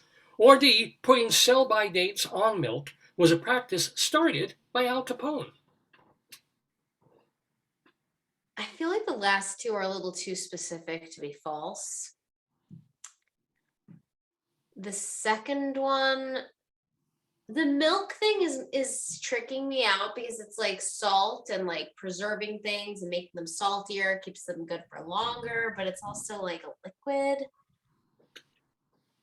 And then what was the second one? What was B? B was 80% of the cheese made in Serbia comes from donkey milk because it's cheaper and locals prefer its strong taste. donkey? Yes. Yes. Don't make Do an ass of donkeys me. make milk? All mammals. Well, I Is it don't. drinkable? We can't help you, Misha. That's All right, I'm gonna say A. I think that's a little weird. I've never heard that before. So you're saying it is not true that adding a pinch of salt to milk will help it stay fresher for longer. Is not. Yeah. Well, I hate to be lactose intolerant to you, Misha, but that is not the correct answer. So we're going to roll the die. Oh, Misha, you're not going to tie the game yet. We're going to roll this die and see what we come up with. A number 1. So 1 is closest to Misha, but second closest. Am I right about this? To David? Yes. Yes, David Sheward. Unless we're going in the circle, Oh, in which case this it's is why I closest hate to the 6. circle. All right, wait. Oh, it's a 1? Yes. All right. Well, those are the rules we agreed to. Okay. So Leslie is 6, right? What is Leslie? Leslie, So- this is your question. See, this is... All right. Okay. Go ahead. I don't know the answer, but okay. Circle of numbers. So we have B, C, D left. That is correct. You have B, C, or D left. Oh, Vicky said, D is Al Capone. Let me just see what I remember. D is Al Capone. you know, B is Harvey Milk, and C is No, the I don't question is remember. Harvey Milk. What? Yeah. B was Harvey Milk. C was what? Wait. B. The whole question was started with Harvey Milk. B is 80% of the cheese made in Serbia comes from donkey milk. Oh, that's B. Not Okay, Harvey Milk. well, Harvey and donkey are different things. C is about the platypus not oh, having. gotcha. Okay. Okay. And D was, what was D? D was putting Al Capone. sell-by dates on milk. Al Was Capone. started by Al Al Capone. Platypus. Donkey milk. Donkey milk. Just the thought of it makes me. That's the new Sondheim show that was cut from Follies. Donkey Milk, Platypus Nipples, and Al Capone. That's more of a been Jerry through- Herman kind of a number, though. I think. I've been through Donkey Milk. I've been through Al Capone. And I'm here. All right, Nipples come on on now. Let me platypus. have my go at this. As Nipples on as platypus. crazy as it is, I'm gonna say that it's donkey milk in Serbia, and I'll tell you why if it's right. Oh, but only if it's right. Okay, all right. It's right. Final. This is to be This is to be what isn't. This is not true. This is not true. Not true. Oh, all right. Well, then that should really be D, shouldn't it? Not true. Should really be D. But I'll go. Oh boy. I'm gonna go with D. I changed my number. I'm going with the obvious one, D. So the sell-by That means- dates, Al Capone, not true. Not.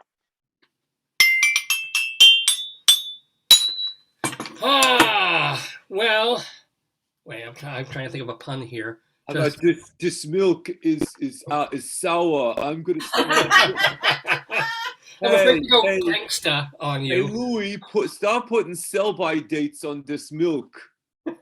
that's so they could sell. How did a Monty Python get into Chicago in 1911? By the way, Leslie, that is not the correct answer. So, David Sheward, you've got a 50-50 shot here Right. of Boy. taking the co-lead on this Well, question. I think that because I remember I was sitting with Al and we was talking about milk, and we were saying, it would be a good idea to put sell-by dates on these things, So that leaves what? What's left? What's left, and I'm taking your accent, 80% of the cheese made in Serbia comes from donkey milk because it's cheaper, and locals prefer its strong and taste. the platypus nipples. That's the other one. Yeah. So if I agree with that, I think that platypuses do have nipples, right? Right. Well, Okay. if you think it's false, then yes. I think that's false. And it's also because we had 2 A's and we had a C. So I think we got another C coming. So I'll say the platypus nipples Is not true. is not true. I think platypuses does have nipples. Pie. This man teaches. Yeah. Because we was making some platypus milk the other day and it got sour. Ah. Just milking them platypuses and it got sour real quick. So I said, hey, Al, put some sell-by dates on that platypus milk. Okay. That's a good idea. That's Yeah. a good idea. I'm going to call Elliot Ness about that. We go here? Okay. Well, I can't think of something, a disgusting pun to make. So believe it or not, I have stumped the panel once again, because platypuses apparently do not have nipples. The children suck like under the feathers in the skin or whatever. They get the milk that way. That is true. Also wait, true. Yeah. Oh, so they do not have nipples. They do get not have feathers. nipples. Oh, I mean They the really fur. don't. Yeah. The Al Capone basically wanted to get into a more legit, what do you call, enterprise than Line of work. Business, yeah, right. went into milk. He Oh, wow, how about cornered that? the market on milk because it had to be stamped with the sell-by date that he created to do it. Wow. And he ended up to raise the money to buy all the milk production stuff. He kidnapped a guy, and they got $50,000. So he wasn't quite that legit, but that was true. But here's the deal about the donkeys. Donkey, I know you made a face, Leslie, but donkey milk makes the most rare and expensive cheese in the world. Like goat milk. It is made in Serbia, comes from donkey milk, but it's donkey milk is apparently really difficult to make into cheese. So when they can I do thought it, you were going to say it was really difficult to milk a donkey, which was Well, the other way to go. it does have a kick, but anyway. My Yeah. sister just reconnected on Facebook. She is on Facebook with with her best friend in high school who became my brother's girlfriend. And it broke up their relationship. And she found her on Facebook. My brother died 7 years ago. And it's so crazy because there's a picture. She's living in Serbia, of all things. Oh, yeah. And she's a woman of some age at this point. And she was a beautiful girl. She don't look that hot no more. And I imagine it's from drinking donkey milk. I was wondering where you were going with that. Okay, got it. Yeah. Is this story going to have a point? I just wanted to get my digs in because she was not kind to my brother. Did she check the sell-by date before she drank that donkey She's milk? past her sell-by date, that's for sure. There It's you go. written in Serbian. Who the hell knows? Well, you gotta serve somebody. Lord knows you gotta serve. Oh, good one. I apologize for that. So here's the deal. We still have a game that is being led by Leslie Hoban Blake with 4 points, but Misha and David are only 2 points. Thank you, David. Yeah. So congratulations to all of you for being so great so far. But lots of things can happen in the third round of our Today, Yesterday trivia. Lots more talking and Yeah, they're basically just bad puns, Misha. That's what's time going on. wasting. All right. I haven't even gotten to use the snail yet. I love my little snail. Oh, is that new? Newish. I got it when I got this. Or George. Oh, it came together. Oh. And they were very happy. Why don't you use that for when someone gets it right? Why don't you just applaud with that? I should. Not that I want to direct you, David, or anything, but All you right. know. All right, Well, my turn. The thing is for when someone is final answer, but this can be like when we have a. You got it right, exactly. Yeah. Well, the harmonica. What should I use the harmonica? I for? prefer the suspense, Oh, okay. The harmonica could be And for wear the final suspenders. one where they write. Oh, that's good. That's time for round 3. By the way, it's almost 11:30 in Eastern time in the neighborhood. You're watching. What day is it? Wait a minute, what day is it? 27. It's still Sunday. It's still November. November 27th, by the way. Tell us the story of Dave's gone by. Once upon a time, I wanted to do a radio show. So here's the deal. It's our 826. We're calling it, by the way, Misha America. Get it? Misha. Ah, Oh, cute girl. cute. yay. Nice tribute. So here's the deal. Nice trivia.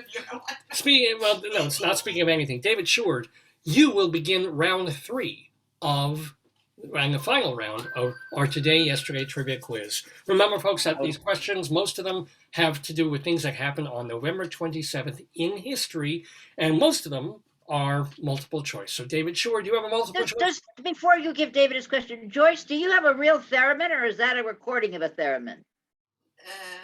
You want to hold up the thing? Is it on this one? That weird sci-fi noise is a theremin. It's from the NBC. That. This row. It So- sounds like. Sci-fi. Oh, I thought it was from the. No, obviously she doesn't have a theremin. I thought it was from the. No, but it went right by, so never mind. I thought it was from the NBC Sunday Mystery Movie with McLeod and McMillan and wife. Yeah, but these things are great. You can do like. tell Leslie I had it removed. Oh, I'm a girl now. I had it removed. that's one of my favorites. Isn't that the Law and Order noise? I don't know if we have Chichol. No. I believe that the Law and Order noise is actually copyrighted and you can't use it without paying the copyright. Wow. It's like the Nike swish. Yeah, right. Yeah, it's like All right. whatever. Anyway, All right. I'm ready. I don't want to touch I've been ready the for the Nike past. Swish I've been with ready a for the. 10-foot pole. I've been ready for the past 5 minutes. I was saying, oh, all right. 1987 was the year. Here we go. A 22-year-old English man broke up with his girlfriend today, but that was just the beginning. As reported by Reuters, what else happened that day? A. That afternoon, he and the girl reconciled, only to break up again during dinner, get back together again in the evening, but then break up again violently before midnight. B. He was arrested for putting up hundreds of flyers with her photo and the word heartbreaker on them. C. He tried to commit suicide 7 times and failed. Or D. He was arrested for driving to her parents' house, taking all his clothes off, and lying in front of their front door until police were called. This is which of these is true? Only one of these is Thank true. God. Okay, it's not a pitch meeting for an Adam Sandler movie. No, it is It not. will be now, David. Yeah, they all sound like, well, then he's got the next couple of movies for the next 5 Yeah. years all lined up. Thank you. He hired me to write them. I'd be in good shape. Okay. All right, so let's see. Which of these is true? One of these is true about this 22-year-old English man who broke up They're with all her. stupid enough to be true. I appreciate that. Thank you. And there's no pattern here because we've got 2 A's, a C, and a B. So there's no pattern of correct answers. So did he try to commit suicide 7 times? Did he break up with her, get together again and break up with her like 3 or 4 times in the same night? Did he put her poster up with the word heartbreaker, or did he take all his clothes off and lie in front of her house until the police were called? We haven't. Well, that one, the last one with the line taking the. Well, it could be any one of them. They're all crazy enough. The committing. I don't know about the committing suicide 7 times. Okay, I'm just going to go with my first instincts, which is to be naked and lie in front of the house. D. Is that your final answer? We're saying which one is true, right? Only one of these is true. I'm going to say that's true. Well, David Stewart, the naked truth is you are not correct. I'm afraid that is not what happened. So I am going to roll the die, and we have an opportunity. Dave Lefkowitz sits up for hours every night making these up for this once a week quiz, just so you know. Isn't that tragic?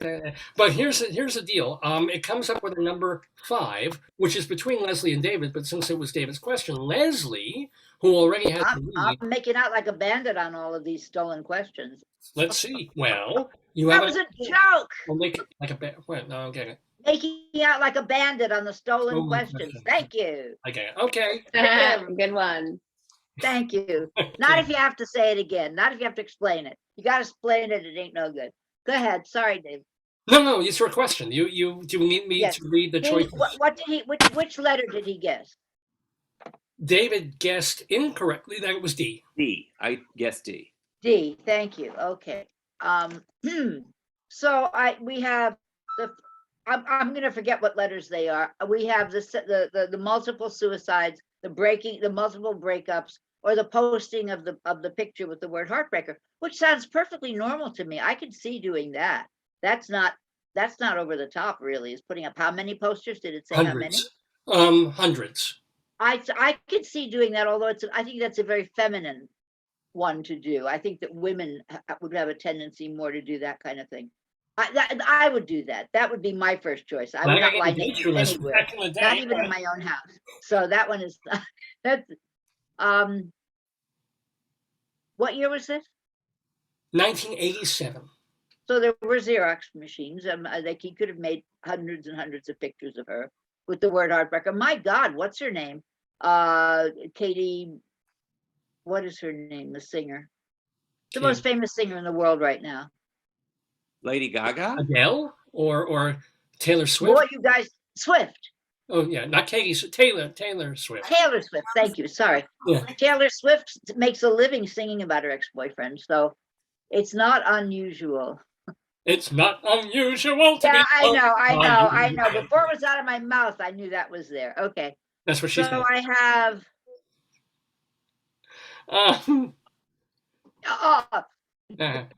Same to you. Okay. I'm going to go with the one that's true. Is the posters with the name Heartbreaker on it? Is that your final answer? Yeah, it makes sense to me. Which means it's wrong, of course. Yeah, I'm heartbroken, Leslie, because that is not the correct answer. So, Misha Dani. My friend Misha, be my guest. I'm gonna go with the suicide 7 times. Is that your? So that is a true thing. That's what. Yes. Yep. Is that your final answer? Yes. Oh wait, no. You killed it. Oh. You killed it, Misha. Yes, indeed, you did. Well done. David, what letter was that? It was C. That was the letter C. Just for those of you at home keeping score. Just playing your game. I'm trying to play this game and David's game at the same time. Okay. Yeah, so here's the whole story. Here's what happened. This guy broke up with his girlfriend. So the distraught lover threw himself at different times at 4 cars and at a truck, tried to strangle himself, and then tried to jump out of a window. He was fine, minor injuries. One of the car drivers suffered a heart attack that he threw himself in front of, and 2 policemen were injured trying to restrain him. The man who was not named was treated for minor injuries. Interesting day for the guy. True story from Reuters there. So there you go. Bit emotional, don't you think, for a British lad? I mean, quite emotional there. Yeah. Yeah, usually. Right. Oh, she dumped me. Oh dear. Oh well. Oh well. Shall I slip my wrist? No. I'll just have a cuppa. But here's the deal. We have a cuppa of people who are tied right now. Misha and Leslie tied at 4 points. David still with 2 points. We could wind up with a tie by the end of the 3rd round. I mean, anything can still happen. Joyce, ask Vicky if it's deja vu all over again. From last week, yeah. But it's still. I know. Misha still has her question, right? It's still anybody's game. So here's the Leslie Hoban Blake. No, this question goes to you. Are you ready? To moi? Okay. Don't even. All right. Here's another multiple choice. 2017 was the year. Released. Oh, wow. I didn't even realize how. Released from prison today in New Delhi, as opposed to the old Delhi that I go to for brisket. In New Delhi are 8 donkeys. The animals were detained for 4 days because they ate a bunch of expensive plants outside of the prison, even though the owner had been warned about keeping them loose. Which of these is false about donkeys? Yeah, okay. They make milk in Serbia. That's right, they have no nipple. A, in the desert, a donkey can hear another donkey from up to 60 miles away. B, in Ethiopia, a common saying is, a farmer without a donkey becomes a donkey. C, in Peru, fast food restaurants serve patties made with donkey meat unless you specifically request beef. Or D, in 2017, China suffered a donkey shortage because their skins were being boiled to make medicine. Okay. Yeah. Mm-hmm. Okay, so donkeys in India was the first one? The first one is in a desert.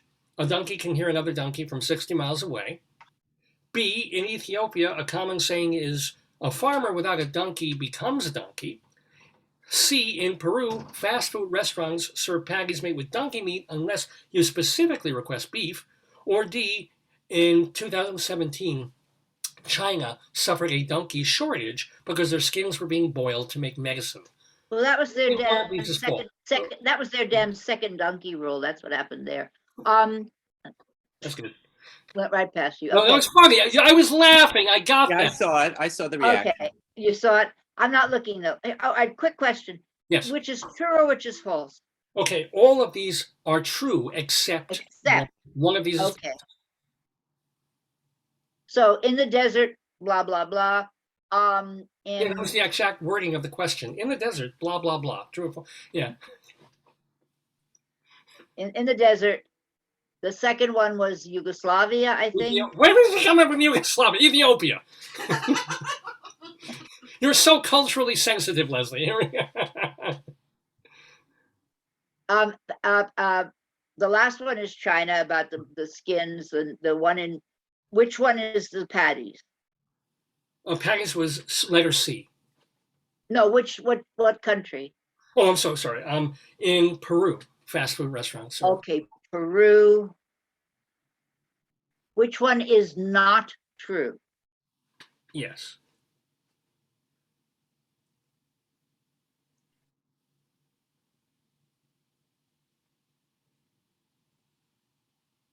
My brain hurts.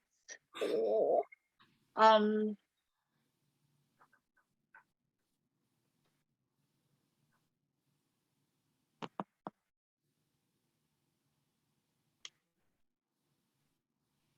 The second one is? The second one, B, is in Ethiopia, a common saying is a farmer without a donkey becomes a donkey. Actually, that's the truest thing I heard on all of this. That to me is the one that's absolutely true. Whether it's from Ethiopia or not, I don't know, but I can imagine that that's a truism. So I'm gonna go with the donkey skins in China. I'm gonna go with D. Okay, that's letter D. That is not true.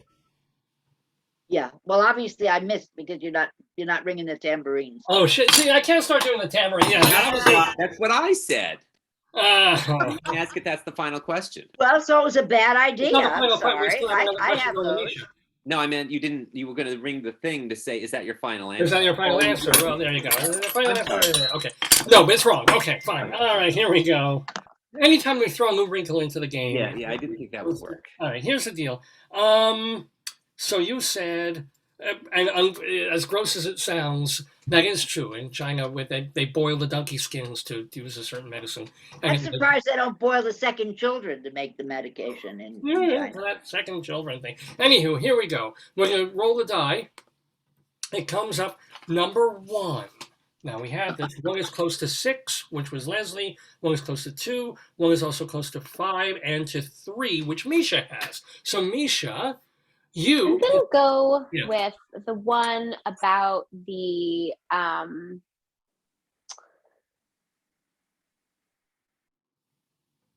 so there was one about the beef patties, one about the farmer. What was the other one? Not the one that Leslie chose. What was the other one? In the desert, a donkey can hear another donkey up to 60 miles. In Ethiopia. Okay, I'm gonna actually go with that one. 60 miles is pretty far. Okay, is that your final answer? Yeah. Well, I hear you, and so can the donkey, because they can really, really, really, really hear a long way. Wow. So we have a steal opportunity here. Bummer, yeah. Well, that's not bummer, perhaps. For let's see, who got this question? Who's left? Who? It's me. David's David. So yeah. So it's either B or C, right? That is correct. And we've had a B and we've had 2 C's. All right, but that doesn't make any difference. So what are B and what are C? B is, in Ethiopia, a common saying is, quote, a farmer without a donkey becomes a donkey. Or in C, in Peru, fast food restaurants serve patties made with donkey meat unless you specifically ask for beef. So one of those is not true. Correct. All right. Oh, they both sound plausible. It could be either one. All right. So what sounds like it's not true? I mean, the saying, I think Leslie is right. The saying about a farmer without a donkey becomes a donkey. I think that's true, but you could be tricky and said it's not from Ethiopia, it's from Madagascar or something. Or Newark, yeah, right. Or East New Brunswick, or or it could be. So, what country is it where they serve donkeys unless you ask for beef? Peru. Peru. What, all of Peru or only a certain part of Peru? How does it read? The question is, in Peru, fast food restaurants serve patties made with donkey meat unless you specifically request beef. You know, my brother-in-law is Peruvian. I think I'll call him. We don't have a phone a friend thing on it. We should, actually. That'd be cool. Okay, so what's not true? Or what is true? Wait, you're looking for the false. False. All right, then I'll go with the Peru. The Peru one is false. Is that your final answer? Oh, incoming. That's terrible. Inca. Oh, I get it. It are 2 points for you, David Short. You got it. Well done. Okay. Should I have a three-way tie? That was C. Yes. And I've always wanted a three-way, not quite in this fashion. Yes. And by the way, they do eat donkey meat in Peru, but the whole thing about the patties and that's just. Well, I'll have to ask my brother-in-law the next time I see him. So which is better, to become glue or to become lunch? Both pretty bad. They're both pretty bad. Both bad. Both bad. Okay, gotcha. Yeah, it's a sticky question though. All right, this is the final question. This is the final question before we get to our tiebreaker, which we may need because guess what? We have a three-way tie. So here's the deal though. This question could change everything because whoever gets this question right, if somebody does, will win the game. And then we'll do the tiebreaker anyway. And if nobody gets it right, then it will still be. Nobody gets it right, then the tiebreaker will be a tiebreaker. Yeah. So we both got 4 each, right? Yes, 4, 4, 4. Wow. When was I know, right? I love this. Last time that happened? I don't think ever. Never. Wow. So here we go. Now, Misha, this question goes directly to you. And guess what? Here. It's another. How did she wind up twice with this? Yeah, I was just thinking that is. Well, no. How did I get 2 of these? 3 clues in the news. This is okay. Let's see if you get this one. You can write it down. 3 clues in the news. You know how it works. It's going to be word blank or blank word. I give you 3 words that are not connected to. By Leslie, 3 clues that are not connected to each other, but they are connected to another word. Are you ready? Oh, I had a fainting spell. Oh, Ready. here we go. Parent, record, car.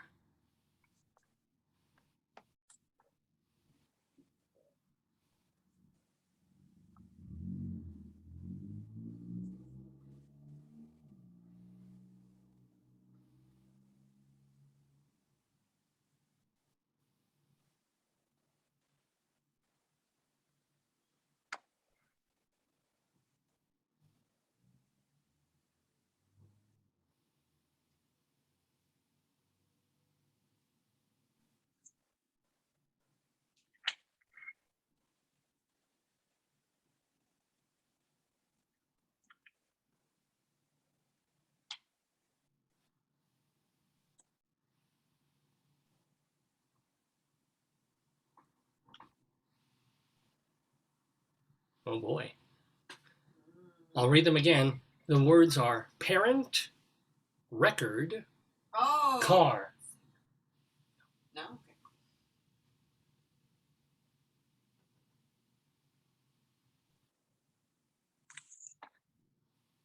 All right. So Misha, do you have any? I don't know. I'm gonna have to pass it on. Okay. I mean, or you only want to pick a word. This is not my kind of. You know. Well, this kind of question is like not my kind of question. When I think back to the SATs and I think like what I had to do things like this was just not the way my brain works. Like I can do well in a multiple choice, but I'm just thinking like this is very, very difficult for me to associate words. Okay. Well, you can pass. I mean, you won't get any points, but I'm thinking like parent, teacher, record breaking, car, park, like what? And again, it would be sort of tied to something in the news. The answer would be,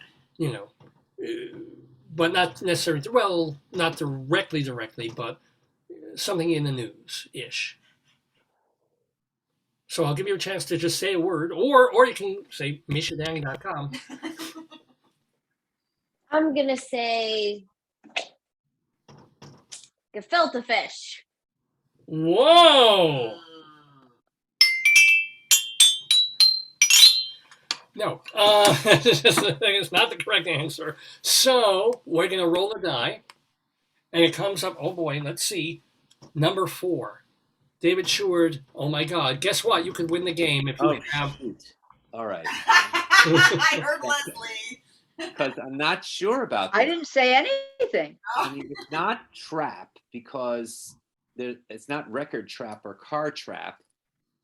And I may be helping Leslie here. It's not jack. It's not because you can't have a jack parent or a parent jack. And it's not trans record, trans car park, parent park, record park, hit. Okay, parent, record, hit record, hit parent, hit your parent. Car hop, parent record,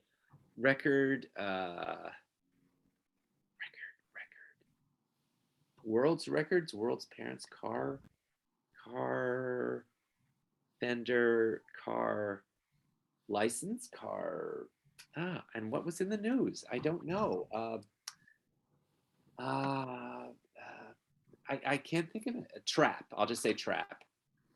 Is that your final answer? Yeah, I can't think of anything else. Well, yes, you are trapped in that answer because that is not correct. So, Leslie O'Bannon, like you seem sort of sanguine. Do you have? I'm not sanguine. No. I went through all the same, or more or less the same ones that David did. I did come up with one that he didn't use, and therefore I'm going to use it, and it's used. That's the only word I can think of. Yeah, I need a couple of used parents. I don't know. So I'm just 2 out of 3 ain't bad. I mean, you're gonna have used records, you're gonna have used cars. So parents used, I don't know. That's it. That's the word I came up with. Okay, well. And it's not right. Oh, so you stuck this. No, that was, I guess it's kind of an unusual question. So you know what? No points for anybody on this, but before I just tell you the answer. You're going to give us a hint? Jump in, and I'm going to give you a clue. All right. Stephen Sondheim.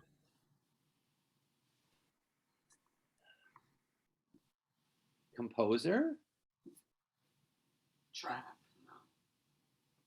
What does that have to do with? It's like a direct, I mean, it's that is a clue. It's a serious clue. 91. Gypsy? Divorce? His parents divorced. Keep going, Liz. Gypsy. Mama Rose? Stage. Ah, no. Stage parent? No, that's a good one, David. Good one, David, but it's overbearing. Diva. Well, you're just going on gypsy now. I didn't say it was a gypsy thing. Revival? I don't know. You gotta give it, David. Misha, you want to? Engine. Leslie? You may take, I know you gave us Sondheim, but quite honestly, that just brings in 5 billion different things, and I can't parse it out. The answer is. We're all gonna go. Oh, go ahead. Door chimes. Incomes. Company. Oh, parent company. Oh. Record company. The company car or car company also, right? Yeah. Okay. Yeah. Wow, that was a. That was pretty good. That was hard. I'm not saying that was hard. Misha's like, oh, that was hard. Shame on you. I hate these questions. You were so eager when we started the game. Now, that son of a bitch gave me 3. David, the game went on for 75 years. Well, the game is still going on because guess what? Yeah, it's still a tiebreaker for real. Yeah. This is the excitement here. You can just. I've got Liza doing ring them bells. Stop ringing them bells. Yeah. All right. Let's have the tiebreaker. Let's get to the tiebreaker. This is exciting. This is unbelievable. So the tiebreaker, Misha, works a little bit differently. It's still a question. It's not a multiple choice. It's a fill in. It's a write it in, and basically all 3 of you, after I read the question, will write down your answer. I'll read the question again. I'll give a 3, 2, 1 countdown. And when I hit 1, you hold up your answer to just like Leslie's doing, so that all 3 of you can answer at the same time. And then I will now show the car and the letters. It's okay. I'm being helpful. you didn't know this, Leslie? Or you came in just when she was answering this question. Misha was the helper for Pat Sajak when he was doing The Odd Couple in Connecticut. This is absolutely true. Isn't this exciting? Yeah, I know. Anyway. Can he act? Or would you rather take the fifth and not answer? I knew that he had done summer stock. I knew that, yeah. Yeah, he was doing this is recently, and he flew in. It has to be recently. She's a baby, of course. The Odd Couple in stores, Connecticut. He was cute. He was fine. Yeah. He was nice. Yeah, he was nice. Which part did he play? Oscar or Played Felix? He played the neat one. Felix. That's Felix. Yeah, Felix. Yeah. And who was Oscar? Joe. Vanna White. Joe something. Joe. Something not famous. Joe. Yeah. Joe something. I don't remember what his last name was. From Saturday Night Live? Joe Grafassi? No, he wasn't that famous. Oh. No, you wouldn't know his name. I remember I saw. I 10 people in the world would know Joe Grafassi, but thank you. Chuck Woolery. No. Like, yeah, this guy wasn't that famous. So here's the question. This is the tiebreaker question. I'm figuring. I'm ready. Maybe all of you will get it. No offense, Misha, but maybe 2 or 3 of you will get this. But here we go. Don't jinx that. We'll see. Here's the question. The play Front Porch in Flatbush served as the basis for Stephen Sondheim's first professional musical, which nearly made it to Broadway in 1955. Name that show, which did reach off-Broadway in 2000. Yeah, David got it like almost me. I think Leslie got it too. Give them thinking music. Thinking music. Let's see. I'll play it from a whole different show. Well, that's from. No, I was thinking of doing it from a Sondheim show, but was it? Hush now, Play hush. something Wait. From Sweeney Todd. Do something from Sweeney Todd. Okay. Nothing's gonna harm you. Not while we're around. Here we go. While we're around. Everybody have an answer written down? Yes. Okay, I'm going to read the question again, and and then give a 3, 2, 1, and then you're going to hold up the answers. And it's perfectly fine if we have a 3-way or a 2-way tie at the end of this as well. That's all in fun. The play Front Porch in Flatbush served as the basis for Stephen Sondheim's first professional musical, which nearly made it to Broadway in 1955. Name that show, which did reach off-Broadway in 2000. 3, 2, 1. I see 1, I see 2. I can't, what is yours, Misha? I can't, it's a heart thing with a, oh. Stephen Sondheim, all right. Oh, that's lovely. What's that Y thing before? Oh, that's part of the arrow. That's so sweet, Misha. And that is so correct, Leslie and David. The show was called, Leslie spelled it wrong, but it was Saturday night. I didn't spell it wrong. It's an alternate spelling for the word night. Okay, well, that's I not how I should win because I spelled it right. No. Let's get acceptable. Just call me Dr. Sue. Yeah, right. So here's the deal. We have a tie win between Leslie Hoban Blake and David Short, which is great. Congratulations. But Misha, my gosh, for not just for a first timer, for an any-timer, you did superbly. You did extremely well, love. Come back, please. What can I say? I have a lot of skills in a lot of areas. Brains and beauty. My goodness, look at that.